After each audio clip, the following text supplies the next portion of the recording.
Mesdames, Messieurs, le jour se lève avec son lot de défis, mais également d'opportunités. Et nous, ici, nous sommes ravis de vous retrouver pour ce nouveau numéro de votre émission matinale. On ouvre le bal tout de suite, c'est par le bulletin d'information.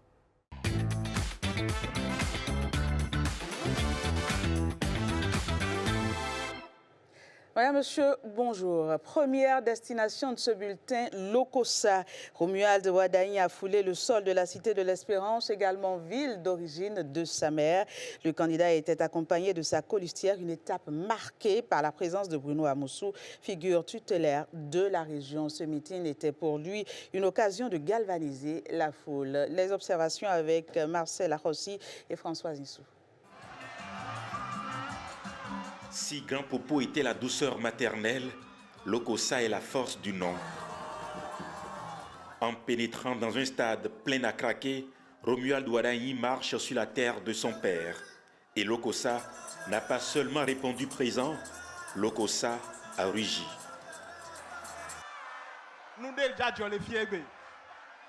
Ici, c'est presque une palabre familiale que tient le candidat. Devant ses frères et sœurs de Lokossa, le technocrate s'efface, soutenu par des délégations venues des 4 coins du pays et même d'une diaspora mobilisée. Il parle de l'avenir avec les mots de la maison.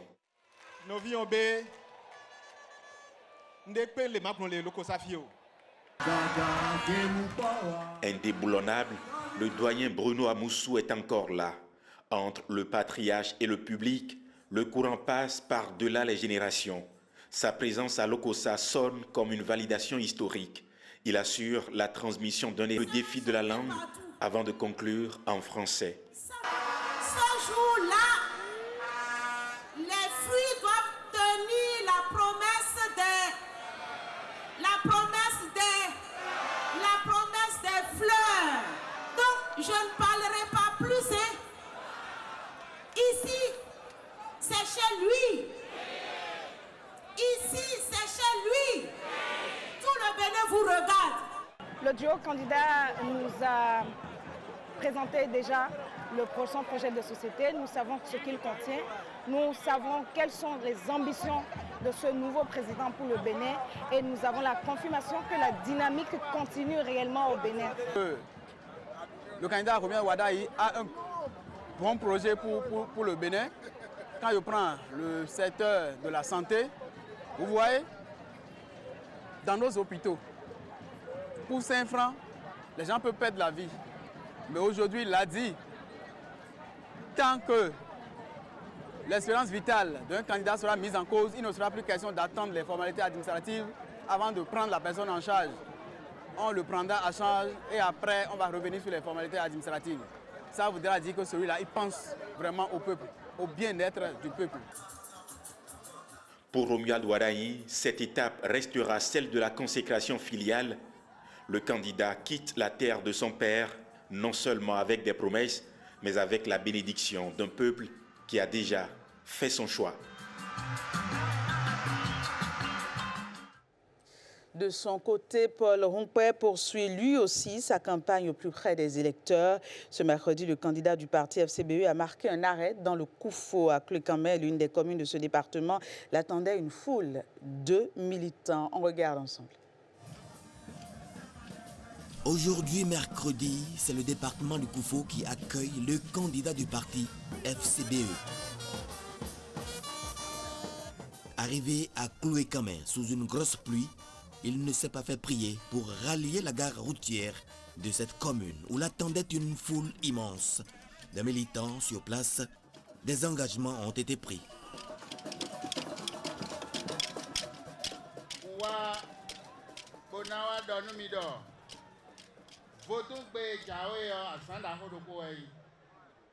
Ce dimanche est un grand jour pour nous.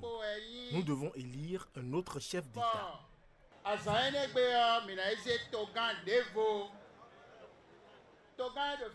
Vous connaissez déjà l'actuel président. Le prochain se trouve devant vous. Promotion agricole, santé, éducation ou encore microcrédit, tous les secteurs de la vie économique et sociale ont été passés en revue. gratuité de l'enseignement pour tous les fils et toutes les filles, maternelle et primaire. Enseignement étant gratuit mais obligatoire. Le président dit, à côté de la restauration de notre démocratie, il faut aujourd'hui miser sur le social. Voilà pourquoi le développement de notre pays dans ce projet de société n'est pas possible sans l'éducation. Restaurer la démocratie et la liberté, bâtir une économie inclusive. Paul Ronkwe a appelé les forces vives de cette commune à se mobiliser le 12 avril prochain pour une alternance au sommet de l'État. À Plahoué, Dogbo et Lalo sont les prochaines étapes de cette tournée de campagne électorale pour le candidat de l'opposition, Paul Ronkwe. Et il y a Zangbe, il a voté, a voté non Cori, a voté non FCB. Et mon tio a toqué, et pour avoir tu m'as dit, mais gâté, il y a wawade, pour non pour Une voix pas comme les autres s'invite dans le débat électoral. Nicéphore Dieudonné Soglo, qui, faut-il le rappeler, avait donné sa caution à la candidature de Romuald Wardagni, réaffirme son choix à quelques jours du scrutin présidentiel. L'ancien président de la République invite à soutenir le candidat de la mouvance présidentielle. C'est à travers une déclaration faite à la presse ce mercredi à son domicile. Un extrait de cette déclaration avec Lénaïk Agbazaou et Maclio Dadan Oussoli. Je renouvelle mes vives et sincères félicitations à ce jeune et brillant expert comptable qui a fait ses preuves ces 10 dernières années aux côtés du président Patrice Talon.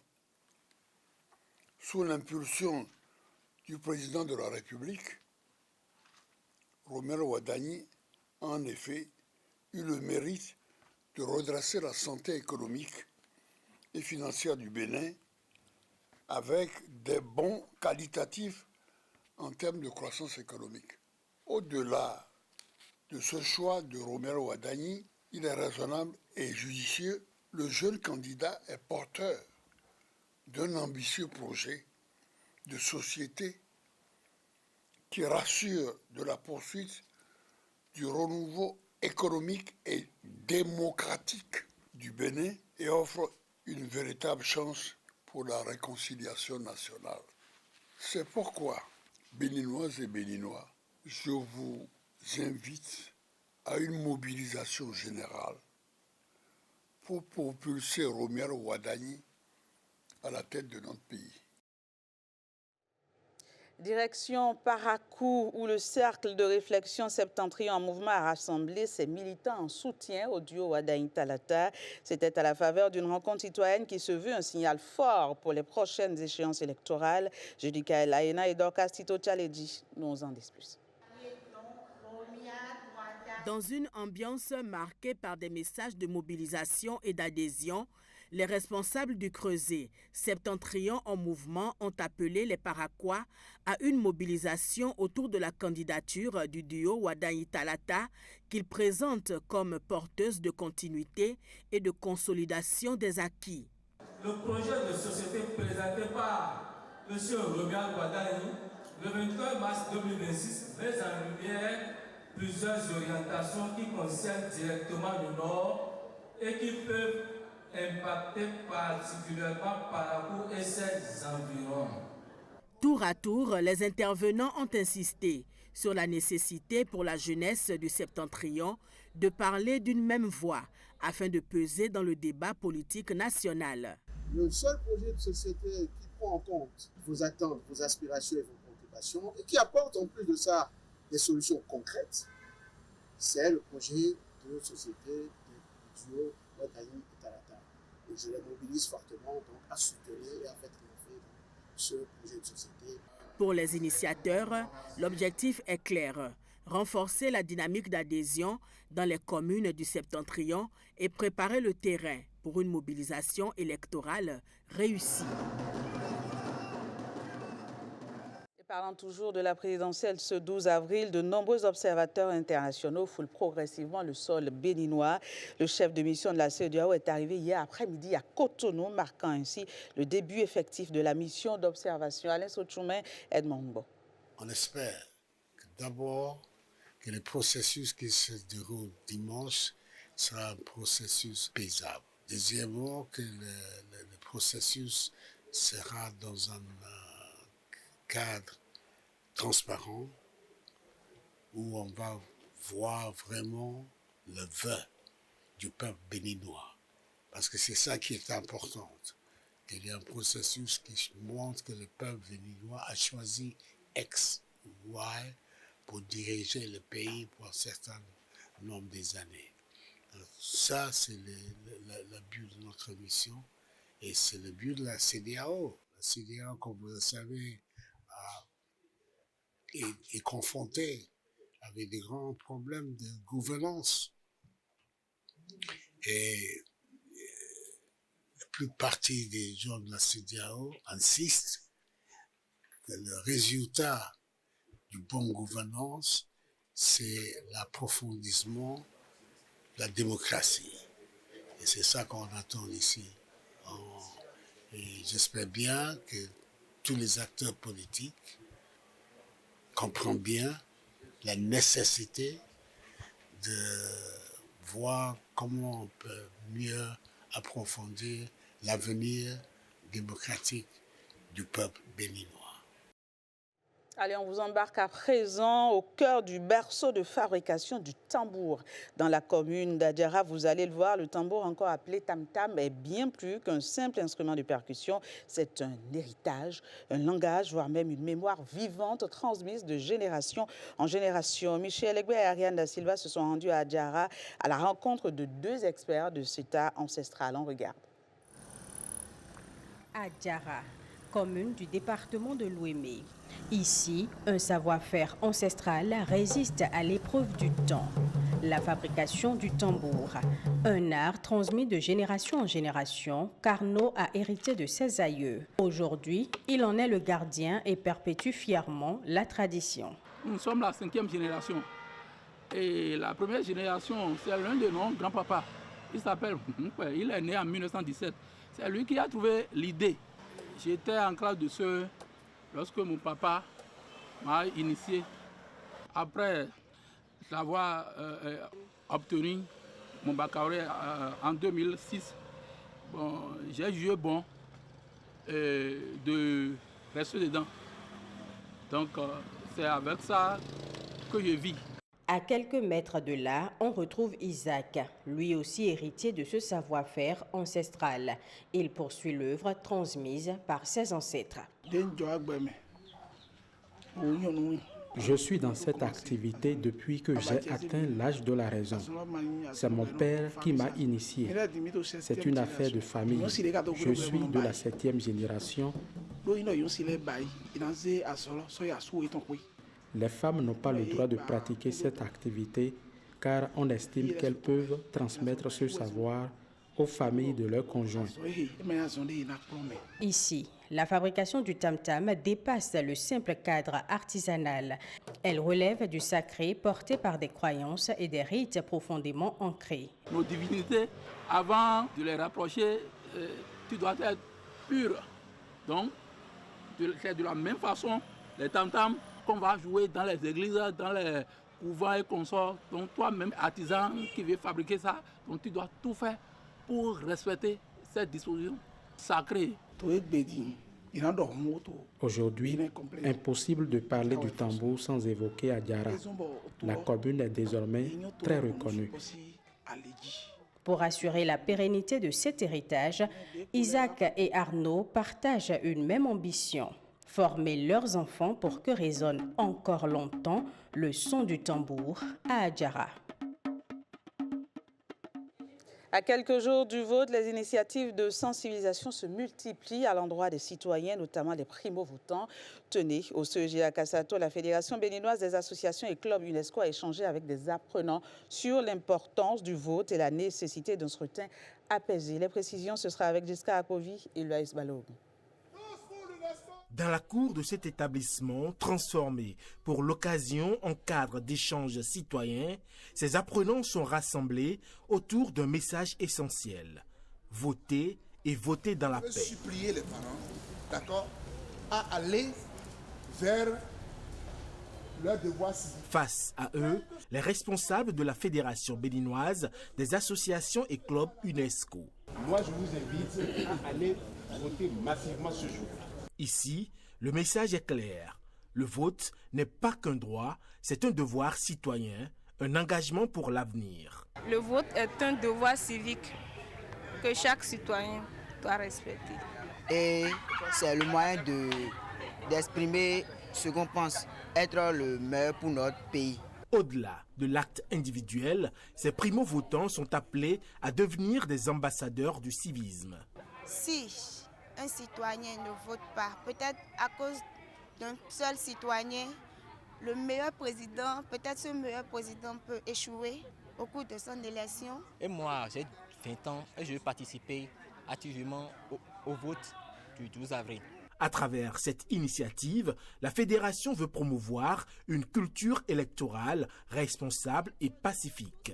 Nous leur avons demandé, ceux qui n'ont pas encore 18 ans, de s'adresser à leurs parents à la maison pour qu'ils expriment leur droit de vote, pour leur avenir, pour l'image de notre pays, non seulement au niveau national, mais également à l'international. Ceux qui sont déjà en âge de voter, nous leur avons demandé de ne jamais rater leur premier droit, leur premier vote. Dans un contexte où chaque geste compte, ces jeunes sont appelés à jouer leur partition.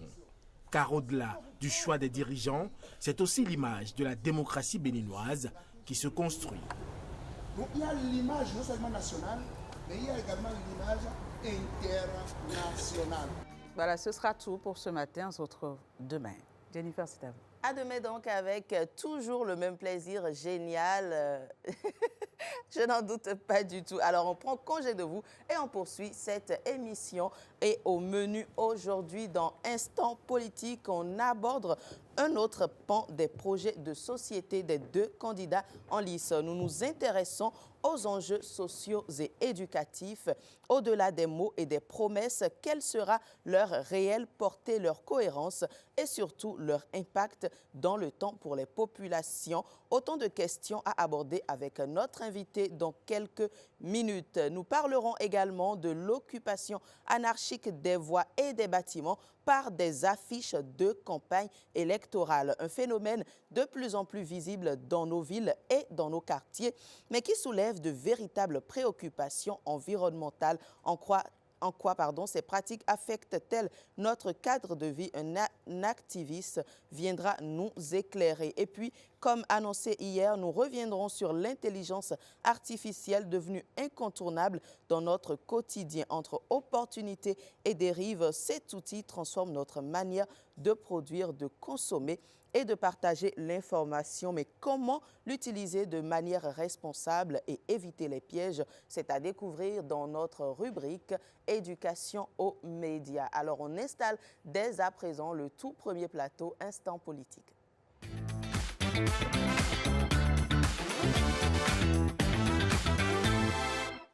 Les volets éducatifs et sociaux suscitent assez d'intérêt dans cette période de campagne électorale. Les deux principaux candidats en lice y accordent un intérêt particulier dans leur projet de société avec des propositions qui varient selon le profil. Nous allons sur ce plateau décrypter les enjeux sociaux et éducatifs de ces projets de société. Donc, avec notre invité, nous recevons ce matin Aristide Armand Adjibi. Bonjour et bienvenue. Madame Sachivi, bonjour. Alors, vous avez plusieurs casquettes, béninois de la diaspora vivant en France, mais également président d'ONG et président du collectif des associations pour le développement des communes de Calavi, Soava et Zé. On peut dire que vous êtes en plein dedans dans tout ce qui est associatif et développement. Alors, vous avez certainement jeté un coup d'œil, parcouru plutôt les deux projets de société de nos candidats. Quelles sont vos impressions déjà ? Ben, il faut dire simplement que là, on parle d'éducation et de social. Et quand on parle de projet également, c'est une donnée en fait qui prend en compte un élément de référence important qu'on pourrait rappeler sur le plateau, qui est la vision 2060. Donc il faut dire que les candidats, chacun dans son répertoire, a dû s'appuyer sur ces schémas-là. Ce schéma qui reste désormais un socle, ce schéma qui reste désormais on va dire une vision finalement pour le Bénin. Alors on va aborder ces deux volets, pas en tant que spécialiste puisque on en sommes loin, et il faut dire simplement que c'est des approches de terrain et des activités associatives que nous avons eu à faire et surtout l'intérêt que porte notre ONG et de ce que nous faisons depuis 2016, ça touche effectivement l'éducation et le social. Donc c'est par rapport à cette perception que nous allons aborder justement ces deux volets-là. Il faut dire encore que le volet éducatif et social, ça a été dit presque dans la question, on va dire, c'est l'avenir du Bénin.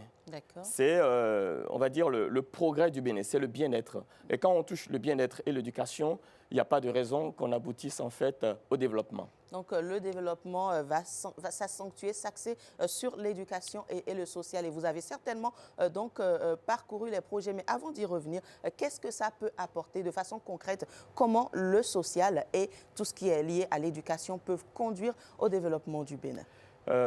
Au niveau déjà territorial, puisqu'il s'agit maintenant d'impacter la source même, il s'agit d'impacter le Béninois, il s'agit de travailler sur la capacité humaine, il s'agit de travailler sur la richesse en fait du patrimoine du Bénin qui est d'abord l'homme.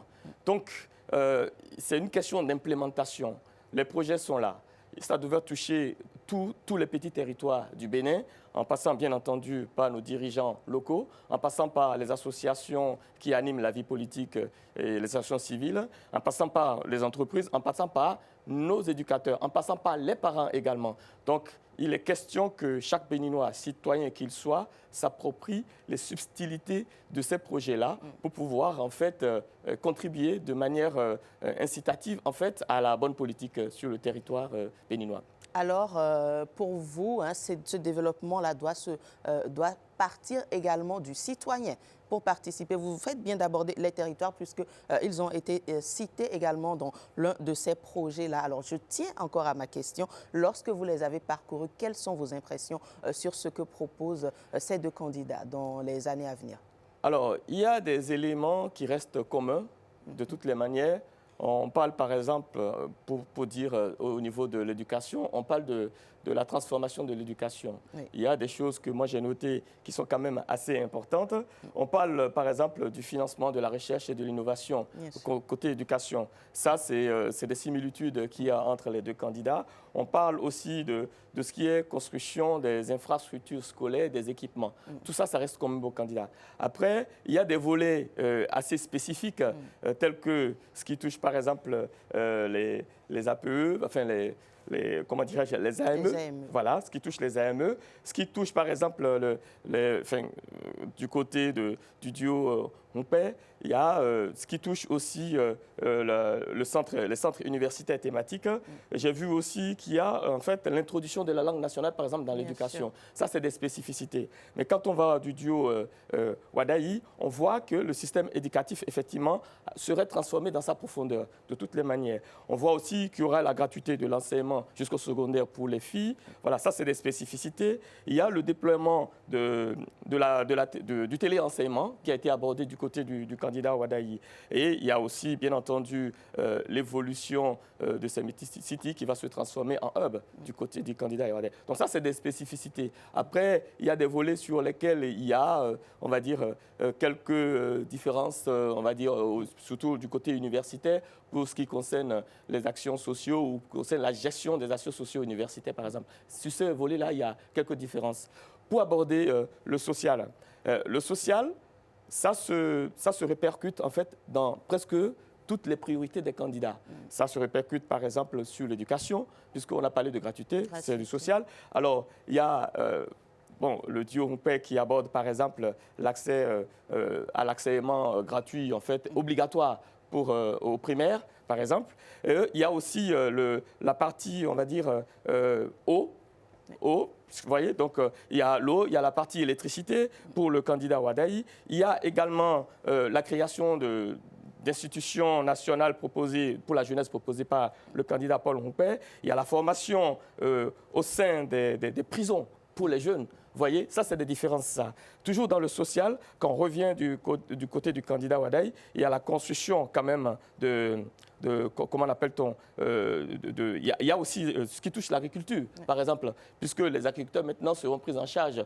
du point de vue social, par exemple. Vous voyez, donc c'est sur ça qu'il y a quelques battements, en fait, qui sont des choses qui sont spécifiques et qui seront déployées d'une façon ou d'une autre par chaque candidat. Et c'est bien parce que vous avez bien parcouru et vous avez fait un peu bien dressé ce que cela comporte. Mais lorsqu'on évolue peut-être, je dirais, sur la durée, vous commencez à parler dans plusieurs années, est-ce qu'on est sûr de l'impact de ces deux projets?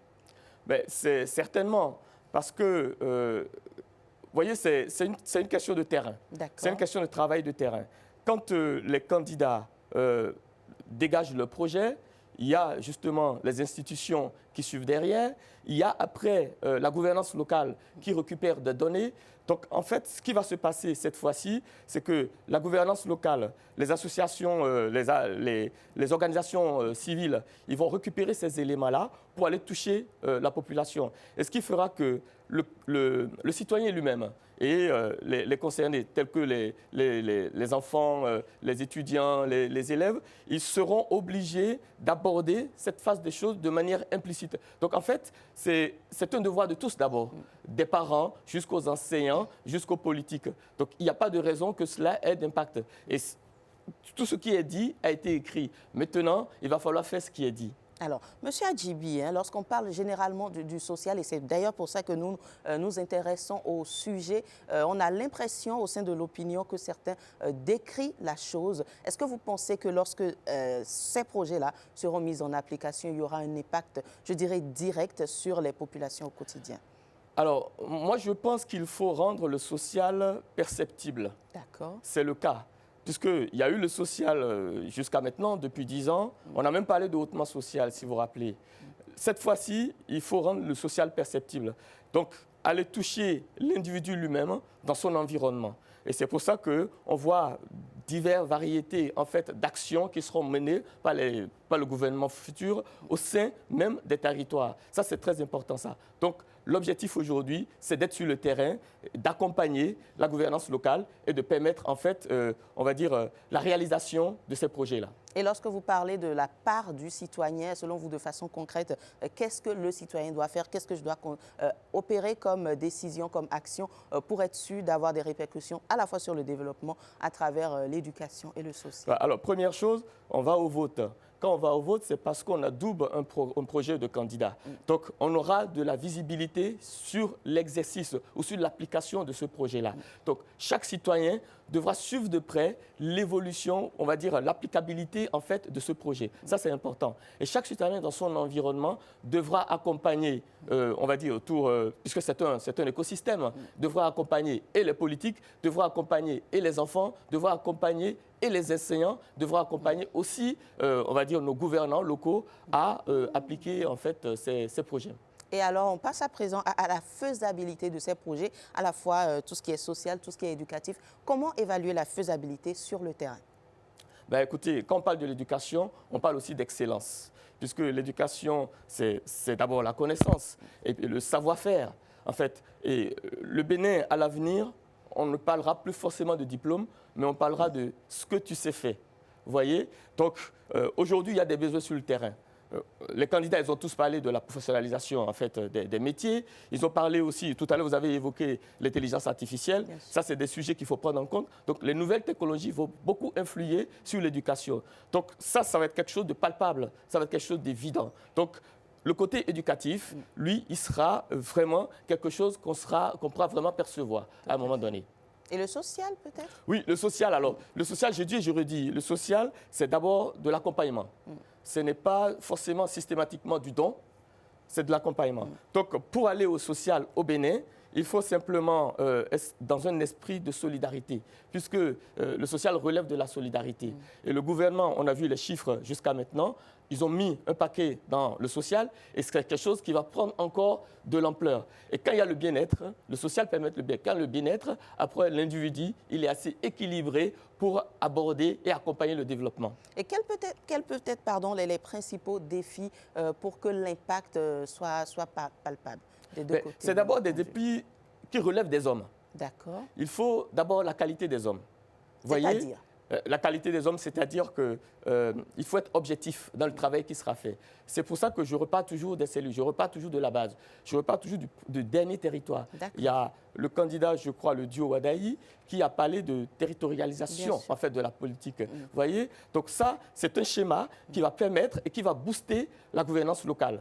Donc si la gouvernance locale récupère les données de l'exécutif, il n'y a pas de raison que nous arrivons à terme à ces résultats-là. Alors, est-ce que pour vous, ça c'est de façon, je dirais, peut-être personnelle, c'est toujours facile de se dire je m'engage totalement, je me donne corps et âme pour que tel défi, tel programme puisse aboutir sans forcément primer ses intérêts. Là, je parle du citoyen, puisque vous avez dit qu'il faut y aller. Vous voyez, je reprends votre mot. C'est d'abord un devoir citoyen d'accompagner tout ce qui se fait. Le citoyen aujourd'hui doit avoir une certaine philosophie de la politique, parce que les donnes sont en train de changer. Le président Patrice Talon Guillaume Talon a ouvert un chantier qui est balisé. Et donc, il convient maintenant à tous les Béninois de rentrer dans ce chantier-là et sur la base des outils tels que 2060, tels que les projets de candidats qui seront implémentés et qui seront en action de gouvernement à l'avenir, tous les Béninois doivent y contribuer. Donc, c'est une affaire de tous. Donc, pas de voie patriotique. Peu importe le bord, Peu importe le bord. Peu importe le bord. Après, de quoi parle-t-on? On parle du développement. Donc, parfois en politique, on parle de ralliement. Mais c'est plutôt des ralliements pour le développement. Ce n'est pas des ralliements pour des tendances. Pour la personne. C'est plutôt comme ça qu'il faut le comprendre. On va passer à présent à la diaspora, puisque vous êtes un membre actif également. Comment, puisque lorsqu'on parle de citoyens, ce n'est pas que au Bénin, comment la diaspora peut-elle s'organiser pour peut-être accompagner cette dynamique de développement d'un des projets? Je peux dire déjà que je suis un des exemples, parce que ça fait depuis le mois d'août que je suis au Bénin tous les 2 mois. En dehors de vous, peut-être? En politique également, je participe en fait à toutes ces démarches-là, à tout ce processus. On aura les votes le dimanche prochain. Donc, ils doivent vous emboîter le pas, la diaspora, ou est-ce que vous pensez que c'est quelque chose qui se fait déjà. Ça se fait déjà? Oui, quand vous allez nous inviter, on pourrait venir ici avec une masse de diaspora pour parler de ça. Mais alors, j'ai dit que la politique qui se fait aujourd'hui, elle est plutôt incitative. Même si on est à titre expérimental, qui ne tente rien n'obtient rien. Il faut d'abord qu'on aille au bout de la démarche et le bilan sera fait. Quant aux Béninois de la diaspora, je peux vous dire que de très loin, ils participent activement, que ce soit pas des investissements, que ce soit pas des actions associatives, que ce soit pas des projets personnels, que ce soit pas des accompagnements, que ce soit pas de l'expertise qu'on peut apporter aux différentes structures sur le territoire béninois. Donc le Béninois de la diaspora est prêt pour accompagner la dynamique en cours. Alors, je vais vous laisser donner un message à tous ceux qui vous suivent ce matin, parce que vous avez parlé de l'implication du citoyen, vous avez analysé également les 2 projets. Quel message souhaiteriez-vous passer pour que le développement puisse être concret? Le développement, c'est l'affaire de tous. Je l'ai dit au départ. Et comme on dit chez nous, sous le monde d'Ambognon, dans un niveau Kuba et Midi. D'accord. Voilà. Le plus important, c'est le progrès. Et quand on touche, puisqu'on a commencé en introduction, quand on touche l'éducation, surtout à la base, puisque c'est les pépinières de demain. Un pays qui est développé, c'est un pays qui a bien préparé un socle de développement, qui a investi dans le capital humain. Ça, c'est très important, ça. Et le social, déjà, de nature, puisque nous sommes des Béninois, nous avons quand même des attaches et des subtilités familiales, d'approche de solidarité. Il faut, en fait, le rendre réaliste. D'accord? Et les gouvernements qui vont venir à l'avenir, c'est qu'ils ont déjà préparé un schéma qui puisse accompagner ces qualités-là qui sont béninois, en fait. Donc, le plus important, c'est d'aller voter, de faire un choix. Et une fois que le choix sera fait, l'avenir, elle va répondre totalement à l'engagement de nos différents candidats. Et s'il y a un mot que je retiens beaucoup de votre intervention, c'est le développement et c'est également le citoyen qui doit participer, n'est-ce pas? Alors tout le monde s'y met et on espère que le développement sera fait. Merci beaucoup à vous, Aristide Armand Adjibi, d'être passé sur ce plateau. Vous êtes béninois de la diaspora vivant en France, mais également président d'ONG et président du collectif des associations pour le développement des communes de Calavi, Soava et Zé. Alors on prend congé de vous. Merci. Et on vous souhaite, on vous recommande de voter également. Merci et bonne activité à vous. Merci beaucoup. Alors, cette émission se poursuit. On va marquer une courte pause et installer le tout prochain plateau.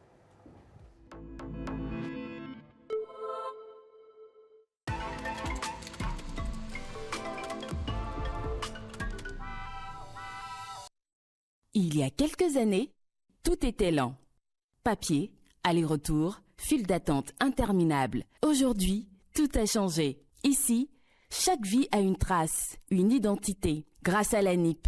Aujourd'hui, tout commence dès le premier cri. L'agent de santé déclare la naissance avec un simple téléphone sans Internet. Les parents finissent au guichet du centre de santé ou à la mairie pour la complétude des informations et l'enregistrement de la naissance. En moins de 48 heures, ils reçoivent le numéro personnel d'identification, le NPI, par SMS et peuvent demander l'acte de naissance en ligne. Moi, je trouve cela magique. Naître, avoir une existence juridique sans protocole, parce qu'on a la chance d'appartenir à une nation dont les dirigeants ont de la vision et la volonté politique. Depuis le 1er avril 2021, chaque enfant reçoit son NPI dès l'enregistrement de sa naissance au Registre national des personnes physiques. Ceux nés avant cette date l'obtiennent à travers le RAVIP. Je me souviens du jour où j'y suis allée. Mes données biographiques, mes empreintes, ma photo, ma signature, tout a été enregistré. C'était plus qu'une formalité. C'était la reconnaissance officielle de mon identité par mon pays. Grâce à cela, j'ai obtenu mon acte de naissance sécurisé, ma pièce d'identité, j'ai pu acheter et enregistrer ma carte SIM et à 18 ans, mon nom est apparu automatiquement sur la liste électorale. Et puis est venu le jour où je me suis installée et ai déclaré mon chez-moi. Avec mon NPI et celui de mon témoin, le chef de quartier a déclaré ma résidence en quelques secondes directement depuis son téléphone, sans Internet, grâce à un simple code USSD.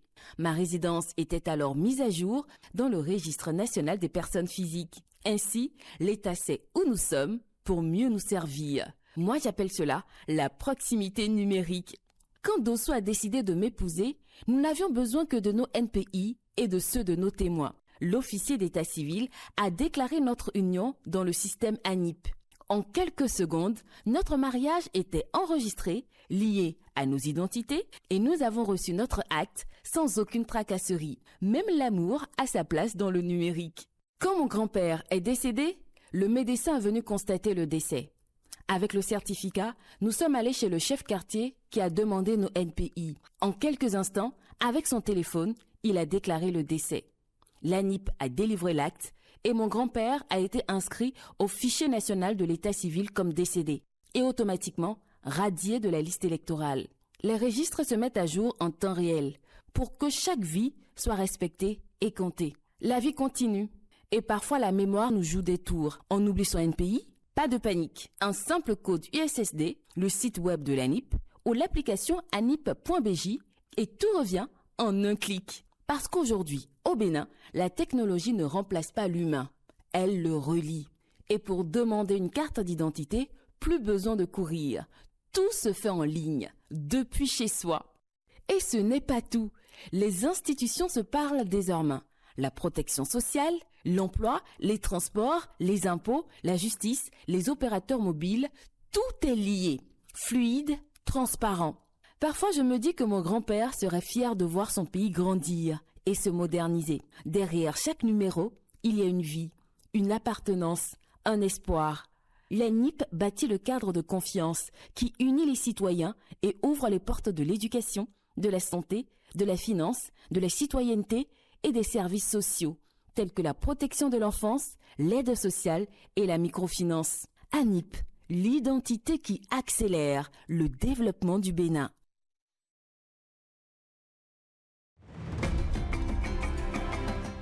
Ils sont partout, dans les boutiques, à la maison, à l'école et nos enfants en raffolent. Les aliments ultra transformés, biscuits, bonbons, nouilles instantanées, chips, boissons sucrées, snacks, gâteaux, pizzas industriels, les saucisses et saucissons. Ce sont des aliments fabriqués par l'industrie dont la composition naturelle a été fortement modifiée. Le problème, bien qu'il soit facile d'accès, pratique et prêt à être consommé, les aliments ultra transformés contiennent très peu de nutriments utiles, presque pas de vitamines, presque pas de fibres, mais en revanche, ils sont très riches en sucre, en sel, en mauvaise graisse, en colorants et additifs chimiques, ce qui ne fait aucun bien à la santé.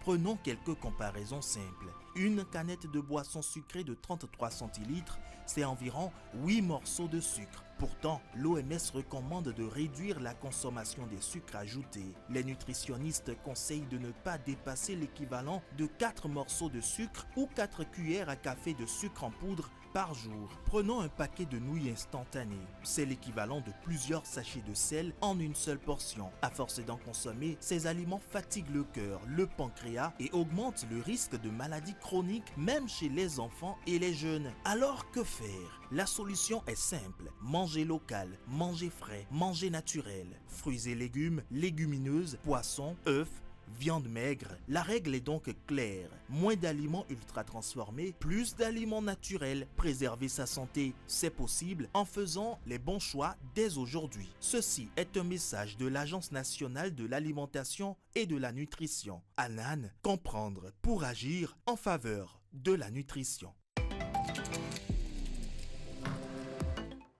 Et l'émission se poursuit. On installe le prochain plateau événement à la une.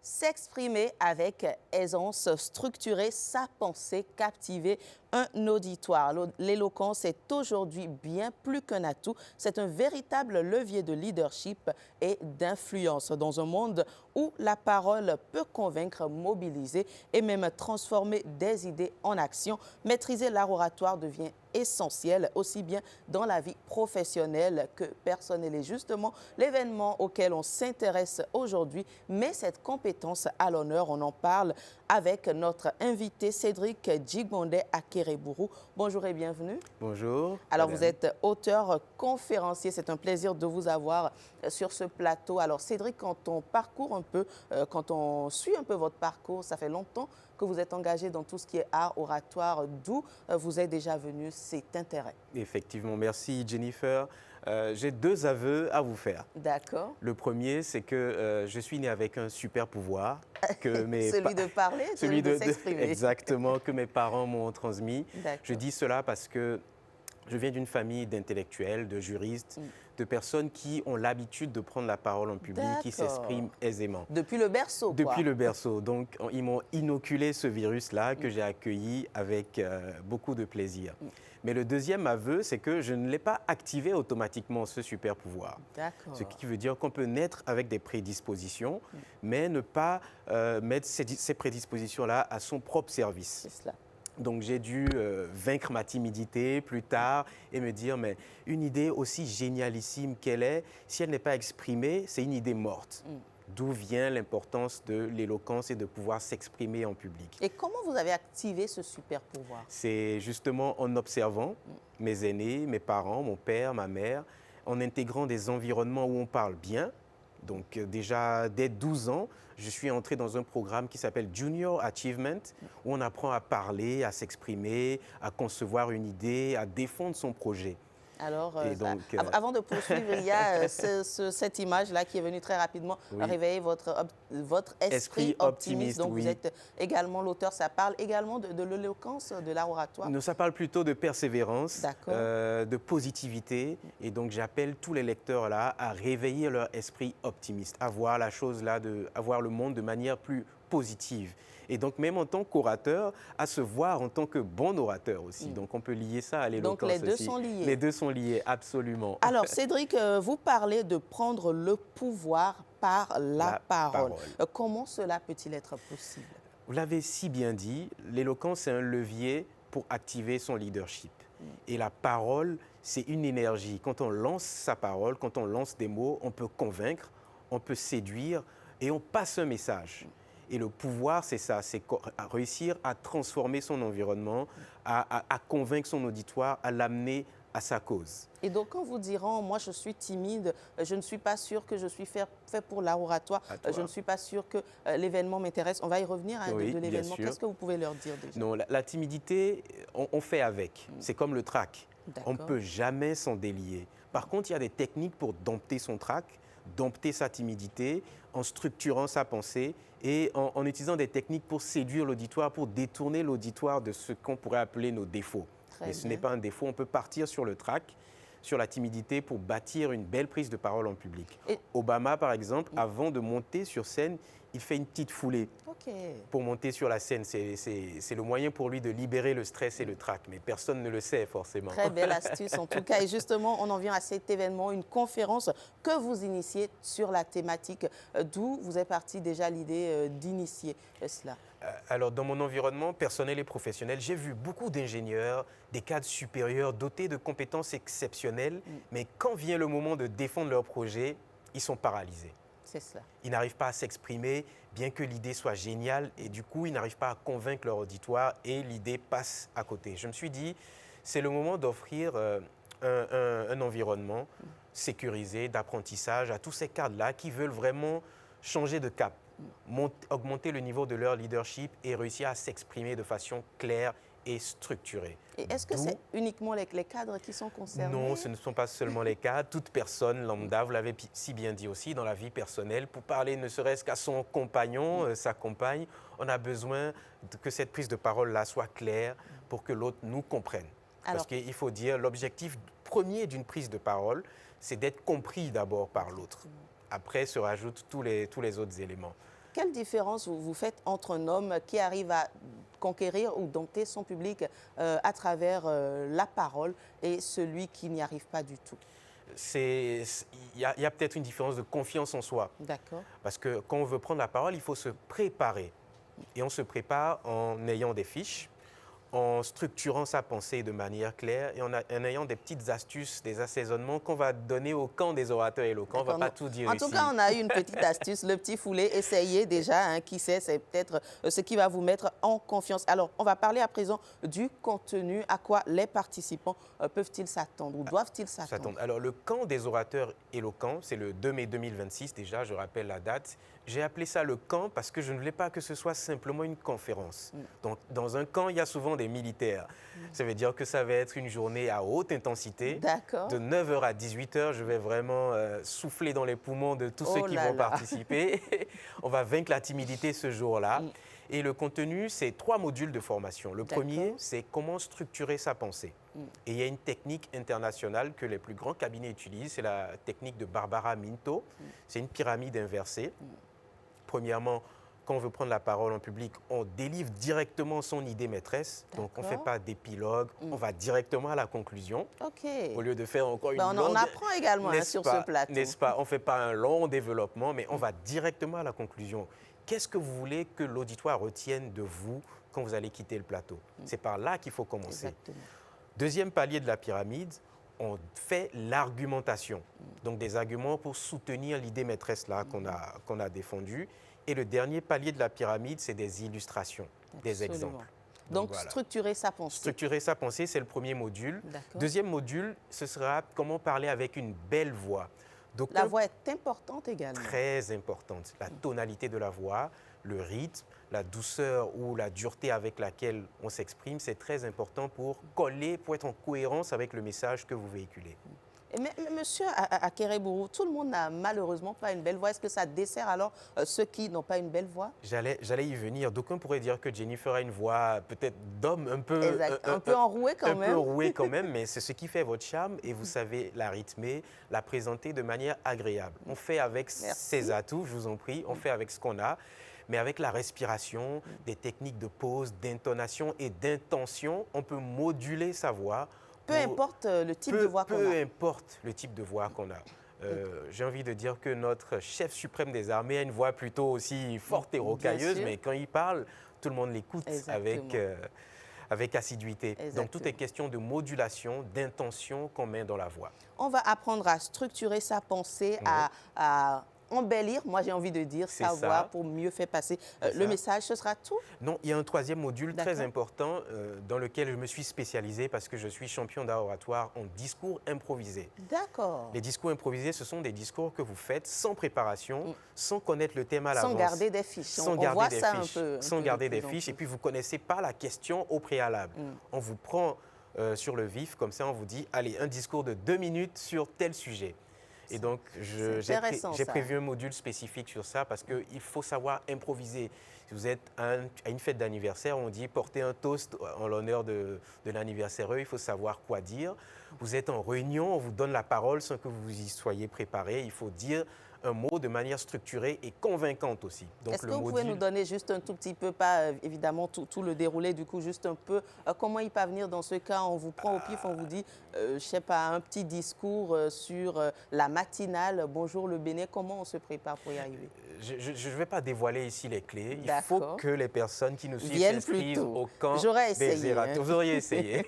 Alors, on parle à présent du lieu, de la date et de l'heure. Alors, c'est le 2 mai 2026. C'est un week-end long. C'est choisi à dessein. Donc, après l'épreuve de cette journée, vous pourrez vous reposer tranquillement chez vous. 2 mai 2026. 2 mai 2026. Donc, il faut commencer déjà à se préparer. À se préparer, c'est de 9h à 18h. Toute une journée. Toute une journée. Ce sera à Riverside-Hevier, donc à une vingtaine de kilomètres de Cotonou. J'ai voulu quand même sortir les participants de leur cocon habituel pour qu'ils soient plus détendus. Et ça me permet, moi, de les torturer correctement. Et en fait, vous nous promettez, quand on vous suit, qu'on ressort de là différent. Différent. Plus sûr de soi. Plus sûr de soi, transformé. On peut mieux parler. Parce que ce ne sera pas du tout théorique. C'est vraiment de la pratique. C'est pour ça que le nombre est limité à 25 personnes seulement. 25 personnes seulement. Et chacun passera devant tout l'auditoire pour prester. C'est très, très intéressant. Alors, on vous contacte sur les différents canaux digitaux? Oui, sur mes pages Facebook, Twitter. Il suffit de taper soit mon nom, Cédric Akerebrou, ou simplement le camp des orateurs éloquents et vous aurez des liens. Jennifer, si vous permettez, j'ai envie de revenir sur quelque chose. Quand vous participez au camp des orateurs éloquents, vous repartez avec 2 ouvrages. D'accord, ça c'est votre le ouvrage. Mien, Réveillez votre esprit optimiste. Un ouvrage qui fait beaucoup parler de lui d'ailleurs. Merci, merci. Et un deuxième, On ne naît pas avec une belle voix, du coach ça c'est notre Dimitri. collègue, ça. Ah, exactement. D'ailleurs, c'est lui qui anime le deuxième module sur Parler avec une belle voix. Absolument, c'est très, très En plus des 2 livres, vous repartez avec un déjeuner complet qui est offert par la maison, une balade sur le lac vers Hevier là, bien complet, un goûter. Donc vraiment, je vous prends en charge totalement. Venez et soyez transformés. Alors, moi, j'aimerais demander déjà, c'est vrai que nous sommes presque à la fin, pourquoi la voix, elle m'intéresse? Pourquoi peut-être le choix de Dimitri? Parce que c'est un peu comme vous l'avez dit, moi j'ai un parcours en matière d'éloquence, d'improvisation. Dimitri s'est spécialisé dans la voix. On l'appelle Dimitri le roi, c'est pas pour rien, c'est parce qu'il a vraiment coaché plusieurs cohortes en matière d'apprivoisement de leur propre voix, d'utilisation de leur voix comme une arme, pas de destruction, mais de séduction massive.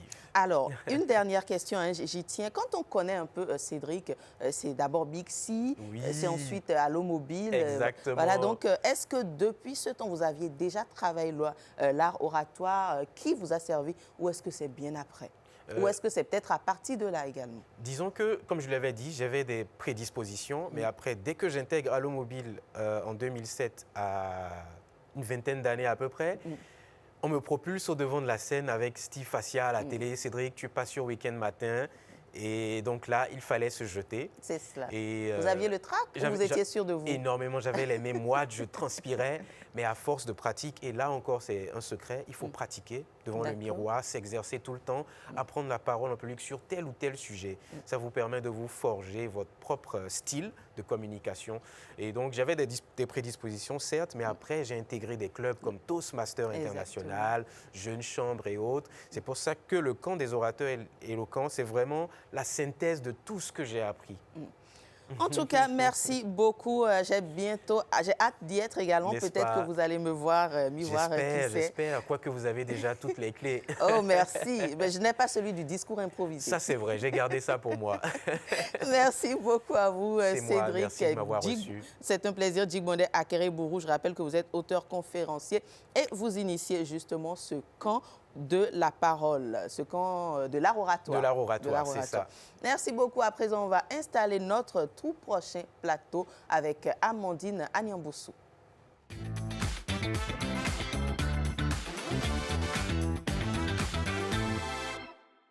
Amandine Anyambossou qui nous parle environnement. Hein. Je commençais à l'annoncer en titre. On parle de l'occupation anarchique des affiches de campagne. C'est bien de cela qu'il s'agit. Bonjour Amandine. Bonjour Jennifer, comment vous allez ce matin? Je vais très bien et vous? Ça va très bien.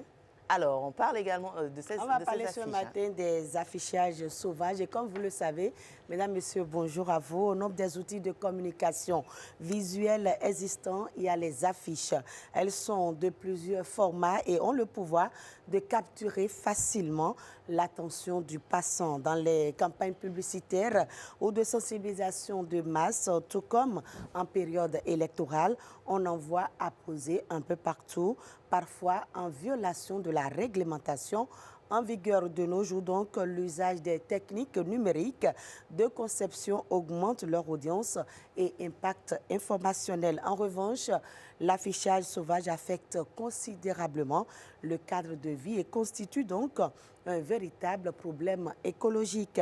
Le phénomène prend de l'ampleur, surtout pendant cette période de campagne électorale. Pourquoi est-il donc interdit de coller les affiches n'importe où et n'importe comment? Suivez plutôt. Paysage urbain défiguré, les murs, les poteaux, les façades, tout est bon pour y apposer une affiche publicitaire au mépris de la loi. Un véritable fléau qui ternit l'image des communes et porte atteinte au cadre de vie. Du point de vue esthétique, c'est pas joli quand on est dans un pays qu'on voit des papiers collés un peu partout, c'est pas joli à voir. Et aussi du point de vue environnemental, et nous savons bien que les papiers contiennent des substances nocives qui affectent la santé. Pourtant, il existe une réglementation à la matière. N'importe qui ne peut pas afficher n'importe où, et notamment dans l'espace public. De fait, tout affichage à caractère publicitaire ou non, qui ne respecte pas les dispositions prévues par la loi, est considéré comme affichage sauvage. À l'heure de la digitalisation, nous pouvons aussi solliciter les privés comme les publics à la mise en place des panneaux de signalisation numérique pour faciliter cet état de choses. Le secteur de l'affichage publicitaire au Bénin est encadré par un décret qui régit la publicité dans les communes du Grand Okoué. Le gouvernement tape donc du poing sur la table en interdisant les affichages sauvages à Cotonou et environ. L'objectif est de prévenir la dégradation de la qualité paysagère et environnementale des axes urbains des villes du Grand Okoué. Et quand pas de support agréé, il faut aller vers les mairies pour avoir ces supports-là. On ne peut pas se lever et aller et placer des affiches un peu partout. Il y a des sanctions par rapport à ça. Du décret qui réglemente l'affiche dit ceci, je le lis intégralement. L'auteur de tout affichage effectué en violation des dispositions du présent décret est puni d'une amende de 50 000 francs CFA par jour, je précise, par jour de présence de dit affichage. Donc les tests sont clairs. Des dispositions sont prises par les autorités compétentes pour libérer ces espaces publicitaires illégalement occupés. Les contrevenants se verront appliquer les sanctions prévues par les tests. Anna Seko, bonjour à vous. Bonjour. Comment vous allez ce matin? Très bien, et chez vous? Et en tant qu'activiste, vous luttez depuis quelques années contre ces affichages sauvages. Oui. Décrivez-nous quand même un peu le phénomène.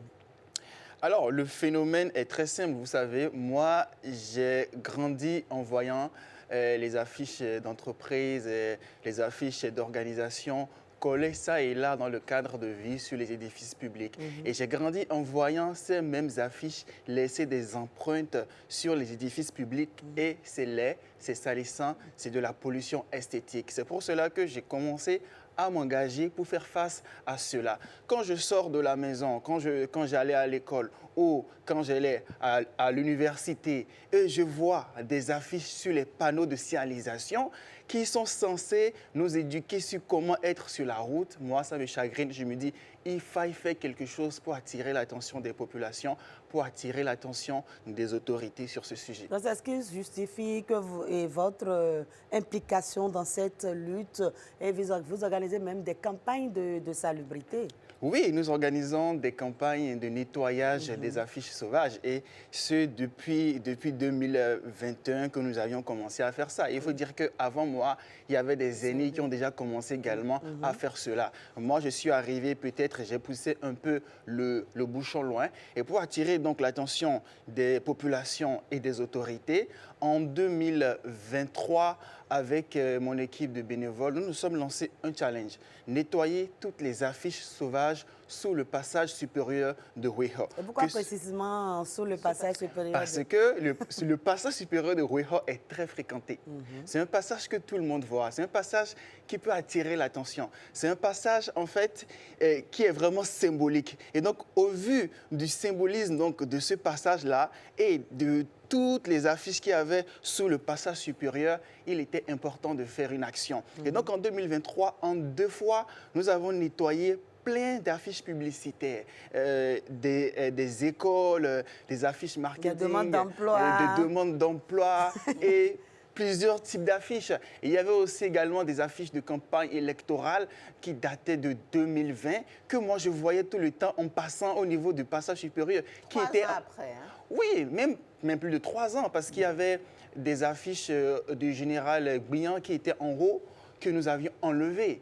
Il n'y avait pas que ça, il y avait aussi des affiches d'entreprises, etc., mais également des affiches électorales que nous avions enlevées pour attirer l'attention des populations. Et nous avions même fait un suivi.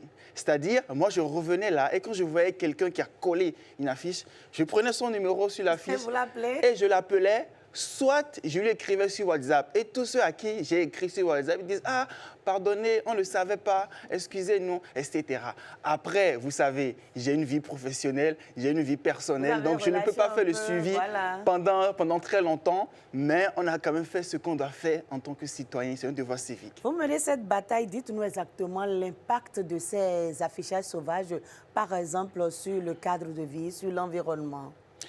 Déjà, je le disais tantôt, il s'agit de pollution esthétique. Aucun pays ne se développe dans l'insalubrité et actuellement, depuis 2016, nous sommes dans une grande dynamique. Nous sommes en train de promouvoir le tourisme, la beauté de notre pays. Voilà. Et donc, la pollution visuelle, la pollution esthétique ne nous permet en aucun cas de contribuer à cette dynamique-là. Moi, j'ai vu les édifices publics qui ont été érigés. Il y avait des affiches dessus. Mais après ces affiches-là, quand on essaie de les enlever... Ça laisse des traces. Ça laisse des traces. Et c'est vilain. Quand vous allez à la place de l'Étoile Rouge, aujourd'hui, c'est vilain. Quand vous allez au niveau du nouveau goudron de Bégamé, c'est vilain. Et au niveau du Carrefour La Roche également, j'ai constaté ce matin que c'est plein d'affiches. Oui, justement. Et j'en ai même parlé depuis 2026 et ça a fait des millions de vues sur les réseaux sociaux avec des commentaires. Et j'ai même vu des gens coller les affiches sauvages sur le mur de la SRTB. J'ai fait, mais comment c'est possible ? C'est un nouveau mur, c'est la SRTB. Regardez là où nous sommes aujourd'hui. On ne peut pas reculer. Vous voyez, donc ça, c'est vraiment déjà l'impact. Maintenant, au-delà de ça, quand c'est des affiches en plastique, on sait qu'il y a de l'encre. Même les affiches en papier, il y a de l'encre. Donc, avec le temps, ces encres-là, ces microplastiques-là se libèrent dans l'environnement et ça peut avoir un impact. C'est les êtres humains qui inhalent tout ce qu'il y a. C'est les êtres humains qui inhalent tout ça. Je vous cite un article du Monde qui a été publié en 2019 qui disait que nous inhalons 121 000 particules de plastique dont la moitié par inhalation. Ça vient d'où? C'est vrai que ça vient des sachets plastiques, des bouteilles en plastique, etc. Mais les affiches aussi contribuent. Oui, parce que les affiches, on ne va pas les enlever facilement comme ça par terre, comme on enlève les sachets en plastique. Les affiches, il faut vraiment aller les enlever. Voilà. Et il y a un décret qui réglemente désormais les affichages en République du Bénin. Oui. Comment appréciez-vous alors cette décision du gouvernement? La décision, elle est grandement appréciée. D'ailleurs, nous remercions donc le gouvernement béninois, nous remercions le ministre du cadre de vie et nous remercions son Excellence le président Patrice Talon parce que c'est important que les autorités puissent accompagner cette dynamique-là. Des lois existaient déjà, mais est-ce que les populations savent ces lois-là? Est-ce que les populations s'engagent véritablement à ne plus coller les affiches sauvages ça et là? Une chose pour nous est de faire de la veille citoyenne et d'attirer donc l'attention des autorités et des populations. Une autre chose est que derrière cette attention que nous attirons, qu'il y ait vraiment des actions. Et pour moi, le décret est déjà une action, il rappelle une loi. Maintenant, il faut qu'il y ait plus de mesures punitives parce que nous aimons ça. Nous n'aimons pas que de la sensibilisation, on aime des mesures coercitives. On aime les sanctions? Oui, okay. On aime les sanctions. Et justement, moi, je me demandais, Amandine, si cette sensibilisation, depuis que vous avez commencé, quelle analyse, quel bilan plutôt vous en faites? Est-ce que ça prend? Parce que si vous rappelez, Amandine, on est plutôt habitué à vivre au milieu de ces affiches-là, carrément, je vais dire. Alors, est-ce que ça prend? Je dirais oui et non, parce que d'une façon ou d'une autre, nous avons orienté le débat public sur les questions d'affichage sauvage. Même les activités que nous avions fait récemment en 2026, en prélude donc aux élections présidentielles, j'ai une vidéo qui est déjà en train de faire 150 000 vues sur la question. Donc, nous orientons déjà le débat public. Maintenant, dans l'action, est-ce que ça change véritablement? En tout cas, jusqu'à présent, il n'y a pas trop d'affiches au niveau du passage supérieur de Wihor. Donc, on pense que le message passe. Le message passe, oui. Oui, et lorsque nous faisons les publications, parce que la création de contenu sur les réseaux sociaux est un projet à part. Parfois, ça me prend 2 heures pour écrire un seul texte, pour trouver la photo idéale qui va faire parler. On est passionné, bon, on ne compte plus le temps. Exactement, on ne compte plus le temps. Et donc, quand on poste et qu'après, ça fait plusieurs vues, etc., des milliers de vues, que beaucoup de personnes en parlent, et après, il y a une note du ministre qui sort, c'est que c'est rentré dans les oreilles du ministre. Et parlant justement de la note du ministre, pendant les élections générales, le ministre a tapé du poing sur la table, il a rappelé la réglementation en vigueur. Est-ce que vous avez l'impression aujourd'hui que cette décision est respectée encore pendant la période électorale? Si on prend cette présidentielle, par exemple. Cette décision n'est pas trop respectée. Oui, mais on sent quand même une petite amélioration. On peut le dire, on peut le dire. Après, le Bénin, c'est quand même 14 millions d'habitants, c'est quand même plusieurs villes. Et c'est là, en fait, qu'il faut que les populations, c'est-à-dire quand il y a un gouvernement qui fait bien, accompagner le gouvernement qui fait bien. C'est ça, parce que le ministre a d'autres choses à faire également. Il ne va pas être là à rappeler tout le temps qu'elle ne connaît pas les affiches sauvages. Il y a d'autres choses à faire dans le pays. Et donc, nous attirons l'attention des populations et des autorités pour accompagner la dynamique. Pourquoi est-ce que les populations, tu vois, vous voyez les jolis lampadaires qu'on a là, vous voyez le mur de l'aéroport, ils sont allés coller les affiches là-bas. C'est pas normal. Je me dis, mais vous n'êtes pas fiers de la beauté. Aujourd'hui, le Bénin est révélé. Est-ce qu'on n'est pas fiers de la beauté de notre pays? Il ne faut pas salir encore tout ce qui est fait. Il ne faut pas salir encore. Vous voyez, là, il y a la RGDS. Un caractère sociologique difficile à laisser malgré tout. Mais avec le temps, ils vont laisser. Je pense que des efforts se font. Ça change un peu. Oui, ça change un peu. À l'activisme, ça change un peu. Et justement, parlant de changement, pendant cette campagne présidentielle, Heureuse d'Anodé a fait un peu le tour de Cotonou pour voir si sur certaines artères, il y a les affiches et de façon sauvage. On va suivre son reportage pour avoir une petite idée. Cotonou à Abomey-Calavi, l'affichage électoral semble désormais mieux maîtrisé. Dans plusieurs artères, les affiches de campagne présidentielle des 2 duos en lice s'imposent dans le décor urbain, mais mieux encadrées. Auparavant, c'était sur les murs, dans les vents, partout, il y avait des papiers partout, c'était un peu ça. Aujourd'hui, tu vois la beauté. D'abord ici, voilà un exemple qui est là. C'est très beau et la ville respire. On constatait qu'il y avait plus de pollution, qu'ils lançaient les papiers. Ça polluait beaucoup et ça donnait plus de travaux et des dépenses. Parce que quand on veut nettoyer, ce sont des dépenses et plus de travaux dans l'entretien. Mais voilà, on constate qu'ici, maintenant, là, c'est plus beau, c'est plus frais. Et on voit à tout moment le candidat venir. On sait que ça reste dans l'œil des gens qui viennent. Ça reste figé dans leur mémoire. Avant, on ramassait et puis bon, ils rentrent dans l'oubli. Artères, feux tricolores et panneaux de signalisation, sont épargnés des affichages souvent anarchiques et qui violent les règles en matière de salubrité publique. Ce changement pourrait traduire une meilleure sensibilisation des acteurs politiques. Seulement, cette discipline observée à Cotonou en cette période de campagne pour la présidentielle n'est pas suivie partout. Bon, même si la discipline là n'est pas suivie partout, quand même, il y a quand même des efforts. On sent des efforts. Oui, il y a des efforts, bien évidemment qu'il y a des efforts parce que les partis politiques font attention à utiliser maintenant les panneaux publicitaires. Et vous savez, il y a une chose d'être responsable de parti politique et en fait, le responsable de parti politique n'est pas forcément le militant de parti politique. Donc le militant peut se lever et coller un peu partout, donc il faut vraiment de suivre. J'ai une question de la chef d'édition Karamata Agbata où elle demande si en amont, est-ce que le travail ne peut pas se faire en amont, par exemple, demander pendant cette période au parti de ne plus faire les affiches, les petites affiches là, et de faire juste ce qui est prévu pour les grands panneaux. C'est une très belle idée pour structurer parce que s'il n'y a pas les petites affiches, les gens ne vont pas prendre pour aller coller.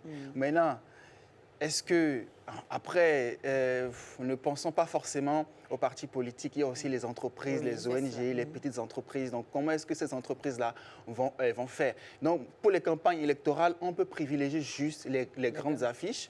Et pour les entreprises, les organisations, je pense que nous pourrions aller vers des panneaux libres d'affichage ou bien des panneaux temporaires. C'est souvent de petits cadrans que vous déposez quelque part et vous collez. Et après, quand la période passe, vous enlevez et ça fait à la prochaine. Oui. Non, allez-y. Est-ce que ça aura peut-être le même effet que, impact, voilà. je vais dire, les flyers, puisque vous parlez des entreprises également, des organisations d'événements. Est-ce qu'on distribue les flyers, on les colle très rapidement, tout le monde voit. Pareil pour les partis politiques. Est-ce que ça aura le même effet? Peut-être que c'est le but. Je pense que ça aura le même effet parce que sur ces cadrans, sur ces panneaux libres d'affichage, par exemple, tout le monde peut venir coller son affiche. Si on les met à des lieux stratégiques, par exemple sur le passage supérieur de Ruiho, on met un grand panneau là, les gens peuvent venir coller leur affiche là. Pour vous donner un exemple, il y a un panneau de MTN qui est là depuis très longtemps. Et donc, les gens, depuis qu'on a nettoyé le passage supérieur de Ruiho, les gens préfèrent venir coller là, au lieu de coller sur l'édifice même. Donc, pourquoi ne pas avoir des panneaux libres d'affichage pour permettre aux gens de venir coller? Au-delà de ça, il y a aujourd'hui le digital. Il y a aujourd'hui le digital. Si les organisations ou les entreprises vont se faire former en ligne un peu sur les réseaux sociaux, ils peuvent communiquer sur les réseaux sociaux et toucher encore plus de personnes, avoir plus de leads, les diriger vers WhatsApp Business, vers WhatsApp Marketing et continuer. Parce que donc, tout le monde a accès aux réseaux sociaux. Tout le monde a accès aux réseaux sociaux. Moi, ma mère, j'étais surpris de la voir regarder TikTok et elle était sur, non pas un live, mais une vidéo de Makosso. Elle dit, maman, comment ça? Makosso? Ah bon? Tu regardes ça aussi? Ça veut dire que les réseaux sociaux sont puissants. Il y a tout le monde qui est sur les réseaux sociaux, donc on peut avoir un impact via les réseaux sociaux. Anna, c'est quoi? Est-ce que vous savez que le code électoral dispose que les affiches doivent être décollées à la veille de chaque scrutin? Et vous, en tant qu'activiste, vous avez des bénévoles, qu'est-ce que vous comptez faire, par exemple, disons, le vendredi ou le samedi? Est-ce que vous avez prévu une activité de nettoyage des murs? Le vendredi prochain, demain ou le samedi? Demain ou après-demain? En tout cas, le dimanche, on ne doit plus avoir des affiches des candidats sur les murs le jour du scrutin. Ça, je ne sais pas. Le dimanche, déjà, enfin... Vous allez voter? On va se concentrer sur le vote. On ira voter d'abord le dimanche. Après, est-ce que... Parce que, vous savez, il faut mobiliser des gens. Il faut préparer ce qu'ils vont se mettre sous la dent. Il faut communiquer, etc. Et ce n'est pas comme si je le fais par devoir citoyen, pas engageant, pas éco-citoyenneté. Donc, je ne gagne pas de l'argent dedans directement alors que j'ai un loyer à payer. Donc, c'est à réfléchir si on va le refaire. Mais si la mairie décide d'encourager ces jeunes, moi, je mobilise les bénévoles et pour une fois au moins dans ma vie, je vais leur donner de l'argent pour les nettoyer les affiches. Il y a des gens qui sont prêts à faire ce travail-là. Et est-ce que vous avez des propositions alors pour mieux sensibiliser les populations? Parce que ce n'est pas seulement pendant la période électorale qu'il faut parler des affichages sauvages. Ça fait partie de notre quotidien. Demain, une entreprise va se lever et prendre d'assaut, par exemple, encore l'échangeur de Weiho. Pourquoi pas le mur de l'ORTB? Voilà, de la SRTB. J'étais choqué quand j'ai vu le mur de la SRTB. Je pense qu'il faut beaucoup de sensibilisation. Pour moi, c'est vraiment très important parce que le préalable à l'action, c'est la compréhension. Si les gens ne comprennent pas, ils ne peuvent pas. J'ai vu des gens qui ont dit, mais les périodes électorales, c'est pour faire la fête. On a toujours collé sur les édifices publics, mais ils ne comprennent pas en fait l'enjeu derrière le collage d'affiches sauvages sur les édifices publics. Donc il faut d'abord la sensibilisation et à côté de la sensibilisation, il faut maintenant des mesures punitives. Et qui parle de sensibilisation, parle vraiment de la vulgarisation, que ça aille vers tout le monde, que beaucoup de personnes en parlent, qu'il y ait de grandes actions d'envergure, comme ce que j'ai pu faire sur le passage supérieur de Weiho, qui a fait des millions de vues. Le ministre a sorti une note, c'est déjà une action. La SRTB accompagne la vulgarisation du message, c'est déjà une action. Donc il faut que ça continue comme ça, que les populations s'y engagent, que les organisations, les ONG également s'y engagent. Comme vous le savez, moi je parle que de la crise systémique du plastique. Sachets plastiques, bouteilles en plastique, impact sur la santé, impact sur l'environnement. Mais ça ne m'empêche pas de m'intéresser à ce volet. Ça ne m'empêche pas quelquefois également de m'intéresser à d'autres sujets d'enjeux sociaux. Donc si les organisations peuvent accompagner ces dynamiques-là, je pense que nous allons changer les choses. On a besoin de beaucoup d'informations, de sensibilisation et d'alternatives surtout. Et il faut rappeler, chers téléspectateurs, que l'affichage est réglementé au Bénin. Donc l'affichage publicitaire est interdit sur les arbres, les feux tricolores, les panneaux de signalisation, les édifices publics, les clôtures et les équipements urbains non prévus à cet effet. Seuls les emplacements dédiés et autorisés par les communes peuvent être utilisés pour l'affichage électoral, par exemple, et tout affichage sauvage et non conforme sera immédiatement retiré aux frais du parti ou des personnes concernées et pourra donner lieu à des sanctions administratives et financières. Et enfin, les espaces publics, places, les ronds-points et voies principales doivent rester libres de toute obstruction visuelle ou physique. Anna Seko, merci à vous. Merci beaucoup à vous. Pour tout ce que vous faites pour rendre agréable notre cadre de vie. Merci beaucoup à vous pour l'invitation. À bientôt. Merci. Merci beaucoup à vous, Amandine. Il était important justement d'aborder cette thématique-là. On se retrouve demain, n'est-ce pas? On se retrouve demain. Toujours avec le même plaisir. Merci également à vous, Anas. Place donc au prochain plateau. C'est Instant Santé avec Christelle Tongodo.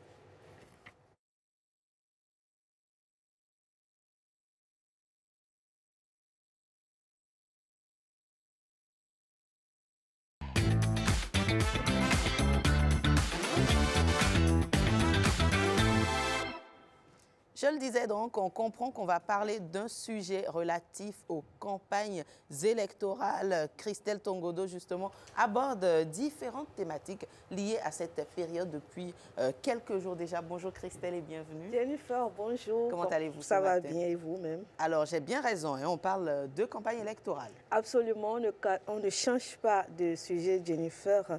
On reste avec les candidats. Actualité politique oblige. Et puisque la santé et le bien-être de nos duos en lice nous préoccupent plus que tout, on va rester avec eux pour parler de comment préserver justement sa tension. Voilà. En cette période, parce que c'est important, hein, le comment stress. éviter le stress, voilà, et préserver notamment sa tension artérielle pendant cette période intense. Et j'ai le plaisir de recevoir un invité qu'on ne présente plus d'ailleurs. Il s'agit de Dr Joyce Oumenou, médecin cardiologue. Bonjour, docteur. Bonjour, Madame Christelle. Je rappelle qu'elle ne ménage aucun effort pour être des nôtres Merci beaucoup pendant pour chaque le sacrifice. sollicitation. Bienvenue chez vous. Merci, c'est un plaisir d'être là. Alors, on constate que pendant ces périodes de meeting, les candidats n'ont pas souvent le temps de s'alimenter. Est-ce que ça joue en défaveur, justement, enfin, comment dire, est-ce que ça peut favoriser plutôt une chute de la tension? Alors, effectivement, la période de campagne électorale, c'est une période beaucoup les candidats et tous les acteurs engagés dans la campagne sont très sollicités et on se retrouve très vite pris au piège de ne pas s'alimenter suffisamment, de sauter un repas, 2 repas, voire 3 repas et d'aller faire une compensation le soir. Sachant que notre organisme fonctionne sur les apports énergétiques qu'on lui fournit. Voilà. Et donc, vous convenez avec moi que si les caméras qui doivent enregistrer cette émission n'ont pas été rechargées alors qu'elles ont une autonomie pour une durée donnée, à un moment donné, elles vont nous lâcher. Et donc, si on n'apporte pas assez d'énergie à notre organisme, il va nous lâcher parce qu'il ne peut que puiser son énergie de ce que nous lui apportons. Chute de la tension, je dirais plus, c'est si cette alimentation insuffisante s'accompagne également d'une hydratation insuffisante parce que notre sang est constitué en majorité d'eau et quand on n'apporte pas assez d'eau, on peut se retrouver rapidement avec une chute de la tension. Alors, est-ce que le fait de rester debout pendant les meetings ou des rassemblements peut provoquer des maladies liées à l'hypotension? Alors, chez les sujets qui avaient déjà une certaine prédisposition à faire de l'hypotension, ils peuvent se retrouver facilement à avoir des signes cliniques, des malaises typiques d'une hypotension artérielle quand ils restent longtemps debout. Vous allez constater qu'il y a des personnes, par exemple, quand elles restent longtemps debout, elles se retrouvent avec les jambes qui sont enflées, les pieds qui sont un peu enflés. Et cela, ça veut dire qu'il y a quand même une partie du sang qui s'accumule en bas. Donc, vous êtes d'accord avec moi? Pardon, oui, c'est la rétention d'eau, voilà. Et tout à l'heure, je disais que le sang est constitué majoritairement d'eau. Donc, si une partie du sang qui est censée nourrir tout l'organisme et remonter au cerveau aussi s'accumule en bas, on est d'accord que le haut sera un peu privé. Et à ce moment, la personne peut rapidement faire des malaises. C'est un peu ce qui se passe quand des personnes qui restent longtemps debout font ce type de malaise-là. Et dans ce cas, que préconisez-vous? Alors, qu'est-ce qu'on préconise dans ces cas? Si quelqu'un a l'habitude déjà d'avoir les jambes enflées quand il reste longtemps assis ou longtemps debout, on lui prescrit ce qu'on appelle des bas de contention. C'est des espèces de chaussettes qui serrent un peu au niveau des pieds et des jambes et qui favorisent le retour veineux. Parce que s'il y a un retour veineux efficace, ça permet de garantir quand même que la partie qui doit irriguer le cerveau part en quantité suffisante et nous évite de nous retrouver dans ce type de malaise-là. Évidemment, de ne pas rester dans la même position pendant plus d'1 heure, 2 heures. Au bout d'1 heure, se lever, faire quelques pas. Ça ne veut pas dire quitter ici et aller forcément au bord de la voie, même sur place, sur ce plateau-là, faire quelques pas pour pouvoir faciliter le retour veineux. Cela aide beaucoup. Et pour les candidats sur le terrain actuellement, qu'est-ce que vous leur conseillez? Déjà, pour ce que j'observe de l'actualité, je vois qu'ils ne sont pas si statiques que ça, ils bougent beaucoup. Et c'est déjà bien parce que chaque fois qu'on fait des pas et qu'on marche, comme je disais, ça favorise le retour veineux. À chaque pas que nous faisons, il y a un phénomène qu'on appelle la chasse veineuse. Et ça permet de favoriser une meilleure circulation du sang dans l'organisme. Donc, le plus important, c'est de ne pas rester statique. De beaucoup bouger. C'est de beaucoup bouger. Au moins, au bout de chaque heure, pouvoir se lever, faire quelques pas. Et si vraiment vous êtes contraint d'être assis, on peut faire des pas sur place même en étant assis. Donc voilà, même étant debout, on marche voilà. en faisant des mouvements. Donc là, dans ce cas, il n'y a pas de problème. Hein. Ça évite la stase veineuse dont nous parlons. D'accord. Qu'en est-il du sommeil? Vous savez qu'en cette période-là, le temps de sommeil est limité et réduit. Quelle est l'alternative pour pallier à cela? Alors, effectivement, dans cette période-là, on se retrouve avec un temps de sommeil réduit. Et ce que moi, je conseillerais dans toute période où on se retrouve avec un temps de sommeil très restreint, c'est de pouvoir trouver quand même des pauses pendant la journée, ne serait-ce que pour rattraper un peu. Nous sommes bien d'accord que scientifiquement, c'est prouvé que ces micro-pauses qu'on s'accorde en journée, ce n'est pas le même rôle, ce n'est pas la même qualité de sommeil que le sommeil de la nuit. Mais il faut quand même pouvoir rattraper un peu parce qu'un sommeil insuffisant, c'est un risque pour tout l'organisme. Et quand on dit qu'on n'a pas dormi la nuit, ce n'est pas seulement le cerveau qui a été privé de sommeil, comme ce que la plupart des gens voient. Est-ce que ça a un impact sur la tension artérielle, docteur? Tout à fait, parce que quand on dort la nuit, en plus du cerveau qui passe en mode veille, c'est tous nos organes. Ils ont un cycle de fonctionnement. Et donc, même au niveau du cœur, les indices qu'on mesure souvent, la pression artérielle, la fréquence cardiaque, se retrouvent avec des chiffres un peu plus bas pendant que nous dormons. C'est un cycle qu'on appelle dans notre jargon cycle nictéméral. En journée, on a un seuil donné et la nuit, ce seuil-là baisse parce que l'organisme se repose. Et donc, si on n'a pas dormi, ce seuil-là peut rester identique à celui de la journée, ce qui n'est pas bon parce que ça favorise une élévation de la tension artérielle avec tous les risques encourus. Nous savons qu'aujourd'hui, l'hypertension artérielle, c'est quand même le premier facteur de risque cardiovasculaire avec un risque d'AVC multiplié par 8. Donc, les risques sont là et il faut pouvoir trouver des créneaux en journée. Si on n'a fait que 4 heures de sommeil la nuit, par exemple, on peut trouver 30 minutes de sieste. 1 ou 2 fois, ça permet quand même d'équilibrer un peu les choses, même si on ne rattrape pas forcément la qualité. Mais il y a cet autre constat que moi j'ai fait personnellement, c'est à savoir, pendant la nuit, la tension artérielle a tendance à beaucoup plus s'élever qu'en journée. Comment cela s'explique, docteur? Chez certaines personnes, on peut assister à ce phénomène-là. Vous savez, pour pouvoir monitorer la tension artérielle sur l'ensemble des 24 heures, il y a un examen qui permet de le faire. Ça s'appelle mesure ambulatoire de la pression artérielle. Et là, il y a plusieurs mesures qui sont enregistrées, aussi bien en journée que dans la nuit. Et normalement, ce à quoi on s'attend, les chiffres de la période nocturne doivent être un peu plus bas que ceux de la journée. Et chez certaines personnes, on va voir que ce sera un peu plus élevé ou bien des chiffres égaux à ceux de la journée. Il y en a qui ont des troubles de sommeil, comme le cas le plus fréquent qu'on appelle l'apnée du sommeil. Et quand il y a une apnée du sommeil, ça veut dire que, si on doit résumer en termes basiques, la respiration pendant la nuit n'est pas normale, parfois avec des pauses.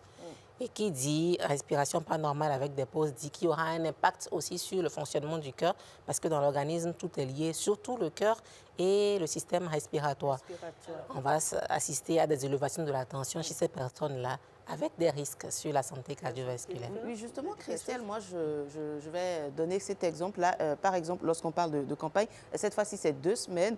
Il y a peut-être 1 ou 2 personnes qui m'ont confié, puisqu'on parle du sommeil, qu'ils ne dorment pas vraiment parce que pendant la nuit, il faut quitter une localité à une autre, peut-être sur plusieurs kilomètres. Donc, ce qu'ils font, c'est qu'ils se dopent, on va le dire comme ça. Ils évitent de dormir avec des substances, mais ils savent qu'après, ils pourront dormir sur plusieurs jours après la campagne. Est-ce que ça équilibre? Disons que pour répondre très franchement, ça ne permet pas d'atteindre l'équilibre. C'est vrai que nous savons qu'il y a des personnes, par exemple, qui ne peuvent pas forcément dormir la nuit, comme les travailleurs de nuit.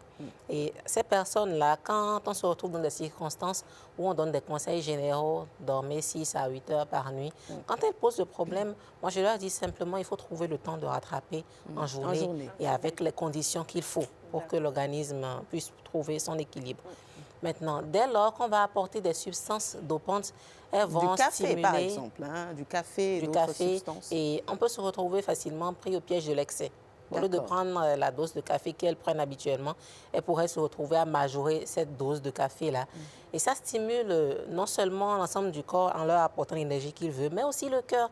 Il y a des hormones qui sont sécrétées en quantité un peu plus importante. On se retrouve avec une fréquence des battements du cœur un peu plus rapide, une tension artérielle qui peut s'élever facilement. Et pour les personnes qui avaient déjà tendance à avoir ce qu'on appelle des troubles du rythme, où l'activité du cœur, le rythme se désorganise un peu, ça peut, entre griffes, réveiller un peu ces troubles-là. D'où, c'est vrai que le café, ce n'est pas interdit. Quand on me pose la question, on est unanime dessus. Les études scientifiques ne montrent pas directement un lien entre la prise de café et la survenue de maladies cardiovasculaires, mais l'excès peut nuire. Ça peut réveiller des troubles du rythme, des palpitations, une élévation de la pression artérielle, surtout chez quelqu'un qui avait déjà un antécédent. Même si on dort pendant 8 heures, pendant 3 ou 4 jours après? On peut dormir pendant 8 heures, pendant la durée qu'on veut pour récupérer. Ça, c'est le bon geste. Mais aller sur les excès pour les stimulants, non. Il ne faut pas faire d'excès. On peut prendre du café, mais en quantité modérée. D'accord. Très important. Alors, il y en a qui ont du mal à rester longtemps debout. Est-ce qu'adopter une position assise, docteur, peut-elle favoriser ou faire, conduire le sujet à faire l'hypotension? Alors, longtemps assis, il ne fera pas le même type de malaise typique d'hypotension que celui qui est longtemps debout. Et il y a encore un cas typique, c'est celui qui était assis et qui vient de se lever. Il peut faire un type de malaise qu'on rencontre chez des personnes. Vous allez voir qu'il y a des personnes, en se levant, parfois, ils se plaignent de vertige. Ils sentent que ça tourne un peu. Il y en a qui vont même jusqu'à tomber et perdre connaissance parce que ces personnes-là avaient déjà une prédisposition. Il y a ce qu'on appelle l'hypotension orthostatique. Et quand elles passent de la position assise à la position debout, le sang met un certain temps à remonter vers le cerveau. Ça ne remonte pas très vite. Et à ce moment où le cerveau est un peu privé pendant quelques secondes, là, il peut y avoir des malaises. Ceci n'a rien à voir avec l'alimentation. Ça n'a rien à voir avec l'alimentation. Oui. Les signes qu'il faut peut-être tout de suite s'asseoir ou se lever ou s'éveiller. Quels sont les signes? Alors, par exemple, quelqu'un qui était debout en train de faire, je sais pas, une communication, par exemple, et qui se retrouve à avoir ce type de malaise-là, s'il y a un siège à côté rapidement, il peut s'asseoir. Et comme nous avons dit, un peu comme le vertige? Un peu comme le vertige. Il ne faut pas forcément insister à rester debout. Et chez les cas plus démonstratifs, il y en a qui iront jusqu'à la perte de connaissance. À ce moment, il est conseillé quand même de les mettre en position allongée et joindre l'équipe médicale la plus proche possible. Celui qui a un vertige, qui ne s'est pas encore effondré, oui, s'asseoir, demander à boire. S'hydrater, c'est important parce que la déshydratation va favoriser ce type de malaise plus rapidement chez des gens qui étaient déjà sujets à l'hypotension. En dehors de ces signes, de façon plus générale, dès lors qu'on est en train de faire des mouvements, des déplacements par exemple, et qu'il y a une difficulté respiratoire persistante, une douleur qui est complètement différente de tout ce qu'on pourrait ressentir habituellement, où on se sent un peu étourdi, ces signes-là quand même doivent nous pousser à même les quand on est en questionner. plein discours ou en pleine communication et qu'on sent ça, il faut poser le micro. Disons que là, il faut faire la part des choses. Quelqu'un qui doit faire un discours, qui vient de prendre le micro et qui ressent de petites palpitations, il se sent un peu inconfortable. Parfois, ça peut être lié au stress. D'accord. Ça, c'est surtout ceux qui n'avaient pas l'habitude de prendre la parole devant un grand public. Oui, s'il y a ces petits symptômes-là qui se résolvent dans les instants après que la personne se soit mise à l'aise devant son public, on ne peut pas forcément incriminer une cause médicale. Après, oui, s'il y a des palpitations, c'est-à-dire des battements qui persistent, oui, il faut aller questionner le cœur. Il faut dire au revoir au public un instant. C'est une assise, c'est un instant. Je vous passe Christelle et on disparaît. Voilà, trouver toujours le moyen de le faire diplomatiquement. Diplomatiquement, très important. Alors, vous m'avez souvent notifié ou rappelé que le stress ne peut pas être évité à éviter à 100%. Mais dans ce cas précis, comment on fait pour le gérer au maximum? Alors, les astuces que nous allons recommander dans ces cas-là, ce sont des choses qu'on peut appliquer au quotidien. Tout à l'heure, nous avons parlé de la personne qui, par exemple, n'est pas habituée au grand public et qui sent des palpitations. Ce qu'il peut faire, c'est faire des exercices de respiration profonde. On peut trouver le moyen de le faire. Je vais vous raconter une anecdote. Je prends quelques pauses pendant ce temps, le public perçoit, j'essaie de me rappeler de l'histoire que je vais rencontrer. Mais pendant ce temps, moi, j'essaie de respirer profondément pour pouvoir retrouver mon aise. Au lieu de rester sur place, se déplacer, faire des pas sur le podium, ça permet de mieux gérer le stress. Trouver des pauses dans la journée. Parce que quelqu'un qui a un rythme d'activité très soutenu du matin jusqu'au soir, qui n'a pas eu de pause, n'aura pas la même facilité de gestion de stress que celui qui arrive à trouver quand même 10 minutes, 15 minutes pour se poser, respirer profondément, allumer une musique douce, par exemple. Ces choses-là permettent de mieux gérer le stress. Trouver des instants pour rire. Parce que pour rire, même quand on n'a pas envie de rire. C'est une thérapie. C'est une thérapie. Et dans ce type de circonstances, j'ai déjà eu à conseiller à un public une fois, essayer de rire. Et tout le monde s'est mis à rire. Et parfois, le fait de rire sans raison même faisait que les gens... Ça vous fait rire. Mais ça déstresse. Ça permet de faire vraiment chuter le stress facilement et puis trouver du temps pour marcher en soirée. Ces astuces-là aident à mieux gérer le stress. Parce que les facteurs de stress sont là, on ne peut pas les éviter. C'est ce que j'allais dire. Est-ce que c'est toujours facile? C'est vrai que Christelle, vous n'êtes pas sur le terrain. Imaginez, on vous dise, vous devez faire telle chose dans tel nombre de minutes rapidement. À quel moment vous riez quand vous sentez que la pression, elle est là? Ce qu'elle va faire dans cet instant, c'est d'essayer de respirer profondément. D'accord. Mais au-delà de tout, c'est d'accepter, comme je disais, les facteurs de stress, ils font partie de notre vie. Quand moi, je parle de stress, je dis toujours, ça fait partie de la vie. Et au 21e siècle, notre rythme de vie est beaucoup plus accéléré. Et donc, c'est notre adaptation qui fait toute la différence. Le stress, c'est la manière dont on l'aborde, la manière dont on le gère, qui permet de faire la différence. Et ça découle de notre perception des choses. Si on lui dit ça et qu'elle sait que oui, il y aura des moments où ça va venir, pendant les journées, pendant cette période-là où il y aura plein d'objectifs, de challenges, elle n'aura pas la même appréhension que si elle est en mode « je ne m'y attends pas du tout », quelle est cette chose. C'est surtout la perception. Quand le cerveau capte ça comme vraiment voilà un événement indésirable qui est survenu, on peut se retrouver facilement avec des symptômes de stress. Mais quand on perçoit ça comme tout à fait normal, ça va. Si par exemple, moi, me dit, oui, vous avez un patient, une urgence, il y a un patient qui vient de tomber et tout, je sais que ça fait partie de mes journées de travail. Donc, je me calme quand même et puis je sais comment gérer cas par cas, quoi prioriser. D'accord. Alors, on parle de période électorale, de campagne et tout le reste. Est-ce que les fortes chaleurs associées justement au déplacement de foule pourraient favoriser l'hypertension? Oui, dans ce cas, ce sera surtout dans le registre de l'hypotension. Chez des personnes qui avaient déjà une facilité à faire de l'hypotension, quand elles se retrouvent dans un environnement, il fait très chaud, surtout quand il y a beaucoup de monde, la chaleur, ça peut se ressentir plus facilement. La chaleur provoque facilement dans l'organisme une déshydratation. On peut se retrouver avec une quantité d'eau. Toujours garder une bouteille d'eau. Voilà, un peu plus abaissée.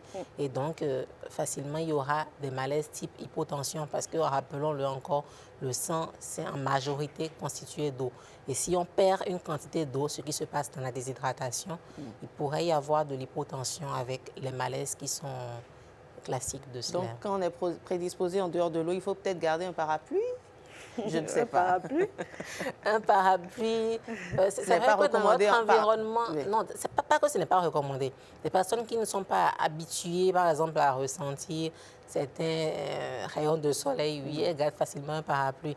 C'est vrai que dans notre environnement, les gens ne sont pas habitués. Mais si la personne vraiment n'est pas du tout habituée à cela, on ne lui interdira pas de garder un parapluie. Et on lui recommandera surtout de s'hydrater suffisamment. Pourquoi pas avoir une bouteille d'eau? Le parapluie, c'est utilisé seulement quand il n'y a plus. Exactement. C'est seulement quand il y a plus. Mais voilà, pouvoir apporter 1,5 à 2 litres d'eau par jour, c'est très important. Surtout quand il fait chaud et quand on est en dessous de cet apport-là, les gens font facilement des malaises.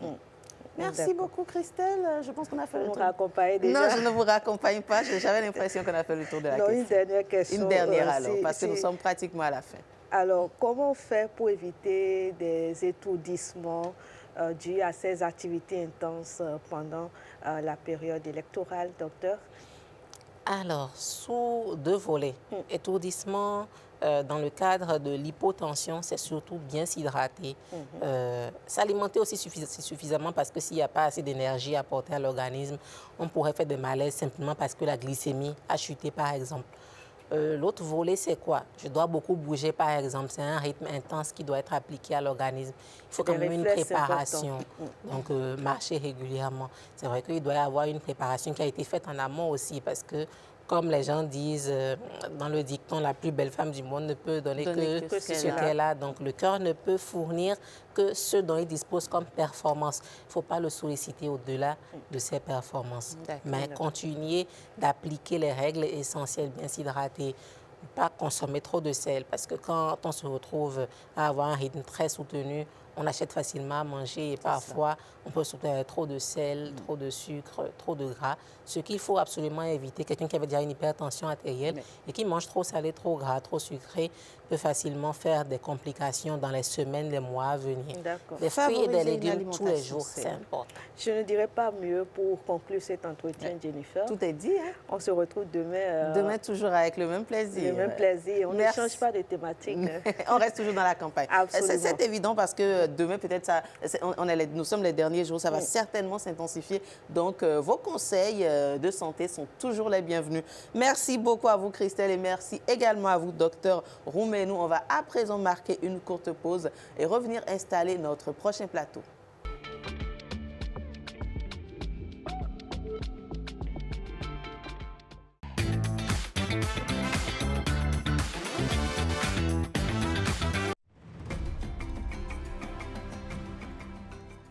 Pour une femme enceinte, bien se nourrir, c'est prendre soin de son bébé dès le ventre. Dans nos villages et nos villes, les aliments locaux regorgent de richesses nutritionnelles. Manger varié et équilibré, du maïs, du mil, du manioc ou du riz pour l'énergie. Des légumes verts comme l'amarante et le moringa. Des fruits de saison comme la papaye et la mangue. Ajoutez à votre assiette des protéines, du poisson, des œufs, des légumineuses comme le niébé, Pensez aussi à boire beaucoup d'eau et à consommer du lait ou du fromage. Évitez les aliments trop gras, trop sucrés ou transformés. Une maman bien nourrie, c'est un bébé en bonne santé, prêt à affronter l'avenir. Mangez local, mangez équilibré pour offrir à votre enfant un bon départ dans la vie. Ceci est un message de l'Agence nationale de l'alimentation et de la nutrition. ANAN. Comprendre pour agir en faveur de la nutrition. Le programme 20 000 logements sociaux et économiques est désormais une réalité. Il est enfin possible pour chaque Béninois ou non d'acquérir un logement moderne, adapté et abordable. Bien plus qu'un simple projet immobilier proposant des logements avec un séjour spacieux, 3 chambres confortables, une cuisine fonctionnelle et des sanitaires modernes, ce programme offre un véritable cadre de vie avec des pistes cyclables, des espaces verts, des aires de jeu pour le bonheur des plus jeunes et la convivialité entre familles. Tous les logements du programme sont conçus selon une typologie F4. Si vous êtes éligible, optez pour une villa sociale pratique et confortable avec un séjour, 3 chambres à coucher, une cuisine et une salle d'eau. Sinon, choisissez parmi l'un des 3 types d'appartements économiques avec toujours un séjour, 3 chambres à coucher, une cuisine, 2 salles d'eau, une buanderie et un balcon. Ou alors, notre top produit, une villa plus grande et plus spacieuse avec un séjour, 3 chambres dont une parentale avec salle d'eau attenante, une deuxième salle d'eau, une cuisine, une arrière-cour, une chambre de service et un garage. En location achat avec des mensualités étalées sur 25 ans selon le type de logement choisi, en achat au comptant ou en location simple pour appartements économiques. Les villas sociales sont exclusivement réservées aux fonctionnaires de l'État béninois sous condition d'éligibilité. Quant aux logements économiques, ils sont ouverts à tous sans distinction de nationalité. Fonctionnaires, salariés du secteur privé, artisans, agriculteurs, commerçants, professions libérales, retraités, béninois de la diaspora et bien d'autres encore. Retenez bien, le programme 20 000 logements offre à toutes ces cibles résidant au Bénin ou de toute autre nationalité l'option privilégiée de la location achat sur une durée de 25 ans pour les logements économiques. Dès que vous êtes attributaire de votre logement, vous n'avez qu'à payer 1 mois de caution et votre première mensualité et vous recevrez vos clés. Payez ensuite vos mensualités avec possibilité de lever l'option d'achat à tout moment. Vous devenez ainsi propriétaire avec des mensualités à partir de 97 000 francs CFA pour un logement social. Pour tout savoir sur le programme, les logements disponibles, les conditions d'accès et les étapes pour devenir propriétaire, consultez la plateforme programmelogement.bj pour réserver votre logement en un clic. Le programme 20 000 logements, c'est l'assurance du confort moderne accessible à tous.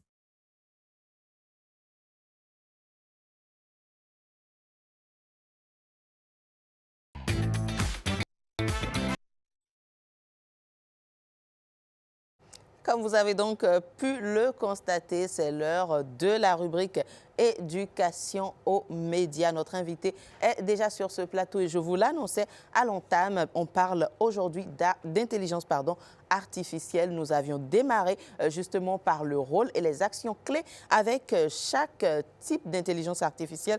Déjà, bonjour Serge Maougnon, vous étiez avec nous hier, vous revenez aujourd'hui. Bonjour et bienvenue. Bonjour, madame. Alors, vous êtes consultant en marketing digital, lead manager de l'agence BSM Group, spécialiste SEO et copywriting, utilisateur actif des IA génératives.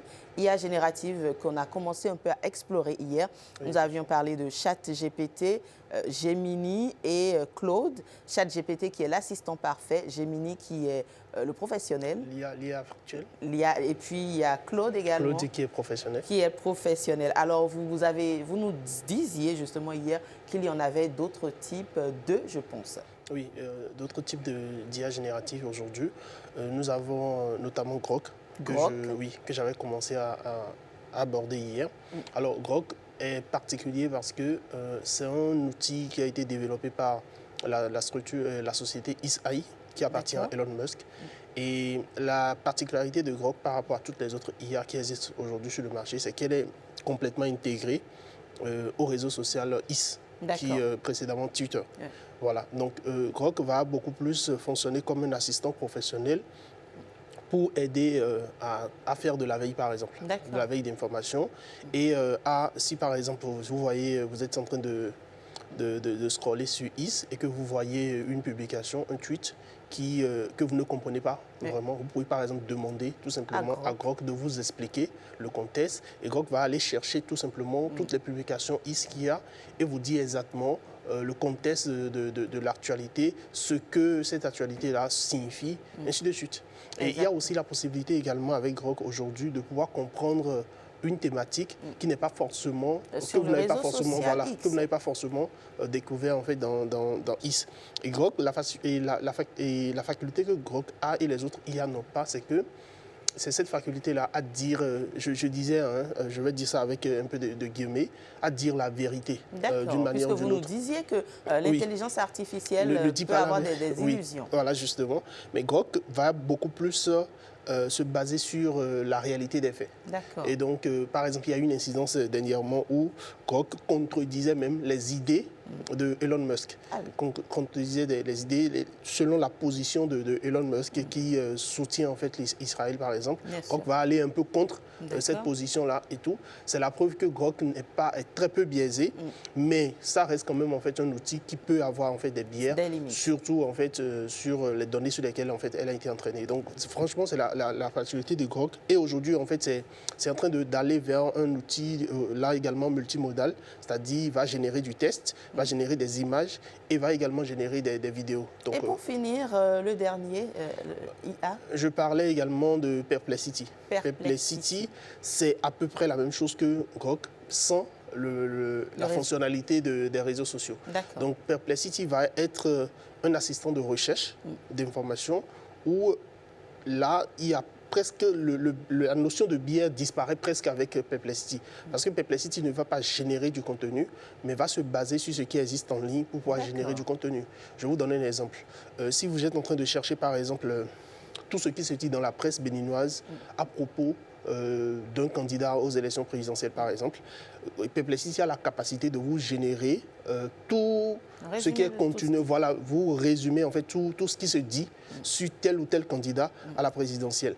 Maintenant, Perplexity va vous fournir également les liens, les sources de ces informations-là. Donc, contrairement en fait aux autres IA comme ChatGPT et Gemini qui ne vont pas donner forcément de sources si vous ne le demandez pas, Perplexity va spontanément fournir le résumé du contenu, mais également fournir en fait les sources de ces contenus-là. Donc c'est très bien, par exemple, et c'est très bien d'utiliser Perplexity dans un contexte de journalisme, par exemple, parce que vous avez l'information, vous avez le contenu, mais en même temps, vous avez la source de cette information-là. D'accord. Et justement, j'allais vous demander, je pensais, j'avoue, en démarrant cette chronique avec vous, qu'à la fin, je me dirais, voilà l'intelligence artificielle qu'il faut. Il faut supprimer le reste, mais quand je vous suis un peu, j'ai l'impression qu'ils sont plutôt complémentaires entre eux.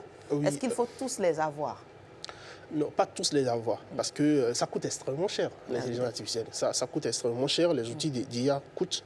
Ce qu'il faut plutôt faire, c'est de comprendre l'utilisation de chaque IA selon le contexte professionnel dans lequel vous êtes. Par exemple, moi, pour donner un exemple, d'hier aujourd'hui, j'ai eu à utiliser exactement 4 outils d'IA. 4, hein? Oui, 4 outils d'IA, mais je ne les ai pas utilisés pour les mêmes objectifs. Dans différents domaines. Oui, voilà. J'ai utilisé Claude, j'ai utilisé ChatGPT, j'ai utilisé Grok, j'ai utilisé Gemini, mais je les ai utilisés pour faire autre chose, pour faire en fait différentes choses. Par contre, en fait, pour un utilisateur qui n'a pas forcément une utilisation professionnelle, moi par exemple, je suis un utilisateur actif, c'est-à-dire j'apprends, j'enseigne, mais également je le fais, j'utilise les IA également pour mon propre travail. Donc ce qui fait que je vais avoir plus d'outils d'IA qu'une personne lambda. Donc, quelqu'un comme vous, par exemple, avec un outil payant, c'est déjà suffisant. Et après, vous avez peut-être ChatGPT en surplus, donc comme deuxième outil qui vous assiste dans tout ce que vous faites au quotidien. Et vous avez Perplexity en priorité, par exemple, parce que vous êtes journaliste. Que vous me conseillez Perplexity. Alors, c'est très bien compris, mais l'intelligence artificielle, même si elle nous aide beaucoup, elle nous facilite assez les choses, il faut savoir bien l'utiliser. Comment bien utiliser à bon escient l'intelligence artificielle, puisque c'est de ça qu'il s'agit aujourd'hui? Alors, aujourd'hui, je vais structurer ça en 4 quatre étapes. Pour pouvoir bien utiliser les IA aujourd'hui, il faut scinder ça en 4 étapes. La première chose, d'abord, il faut comprendre de façon transversale ce que chaque outil d'IA sert à faire. D'accord, un peu comme on vient oui, de le faire. Dans notre émission, on a commencé par dire d'abord le rôle de chaque IA. Donc, comprendre en fait le rôle de chaque IA, c'est déjà bien. Ce que ChatGPT fait, ce que Perplexity fait, ce que Grok fait. Donc ça, c'est la première étape. Donc, comprendre tout ce que les IA sont capables de faire. La deuxième étape, c'est de comprendre en fait soi-même de quoi on a besoin. Parce que c'est un peu comme si, par exemple, vous voulez recruter un assistant. Si vous ne savez pas ce que vous-même vous faites déjà comme tâche, vous ne saurez pas quoi lui confier.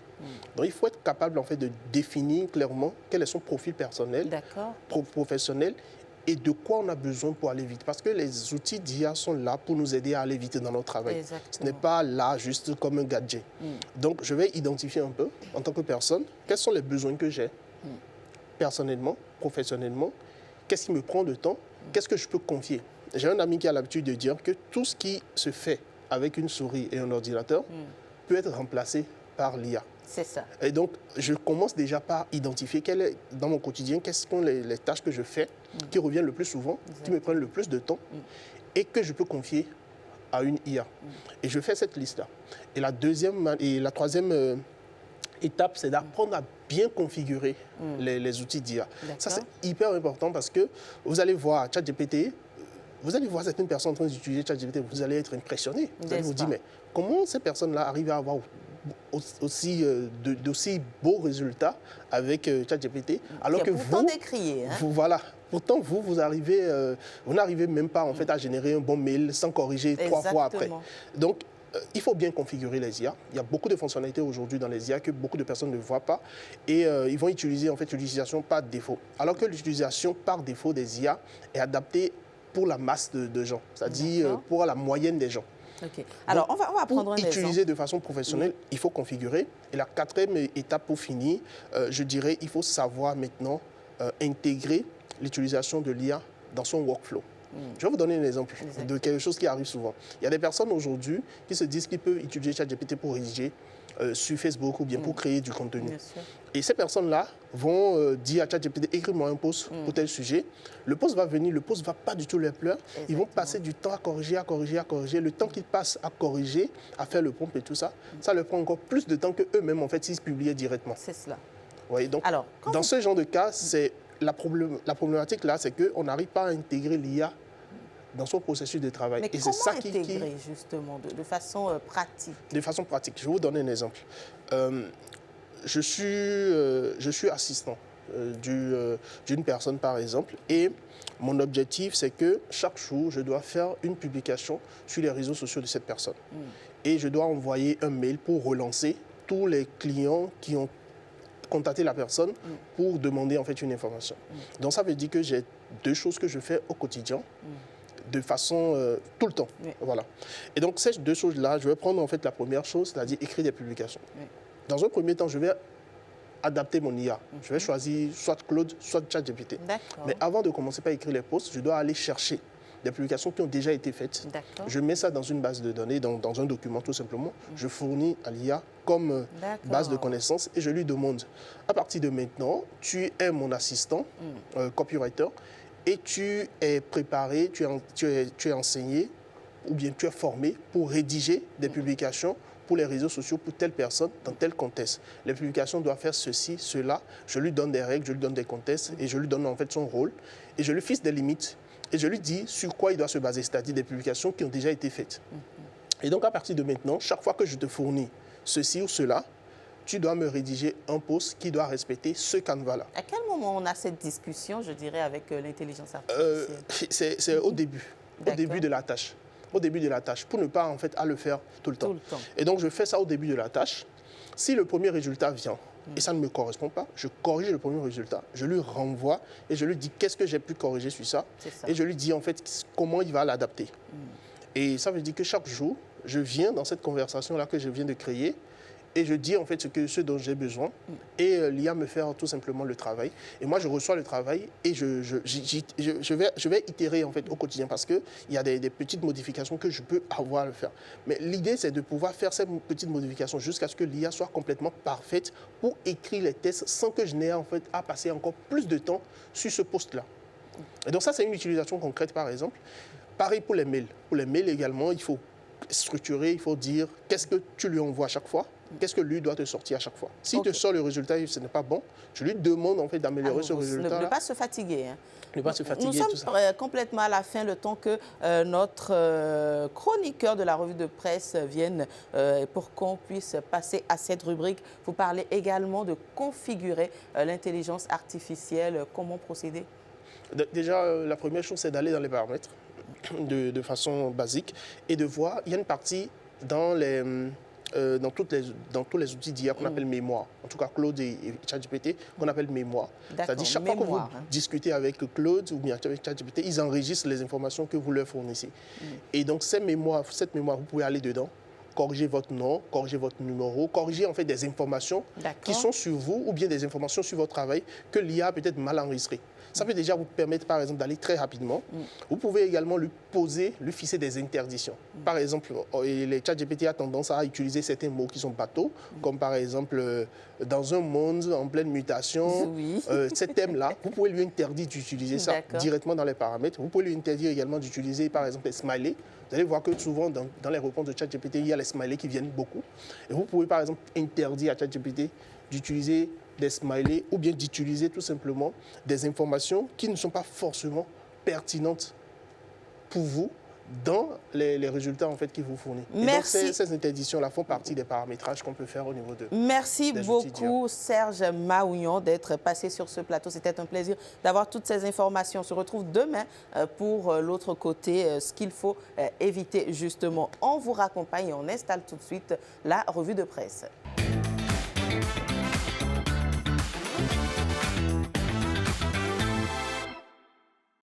Balogun qui prend place donc avec vous. On fait le tour des journaux. Jennifer, je vous salue. Bonjour. Bonjour Ulvaïs. Je ne sais pas ce que je vous ai fait Comment allez-vous ce matin? Je vais bien. Ah, d'accord. Je vais bien. Sinon, je n'allais pas bien tout à l'heure. Ok, d'accord. Alors, on y va tout de suite. C'est parce que le temps, il est en train de filer. Et oui, à environ 112 heures du scrutin présidentiel, toutes les institutions en charge du bon déroulement du processus électoral sont en branle pour une bonne organisation. Le journal Palmarès nous apprend que la Commission électorale nationale autonome Sénat accélère les opérations logistiques sur l'ensemble du territoire et enclenche déjà la phase de convoyage du matériel électoral. Les équipements lourds dont les urnes et les isoloirs ont déjà été acheminés dans les arrondissements et positionnés sur le terrain.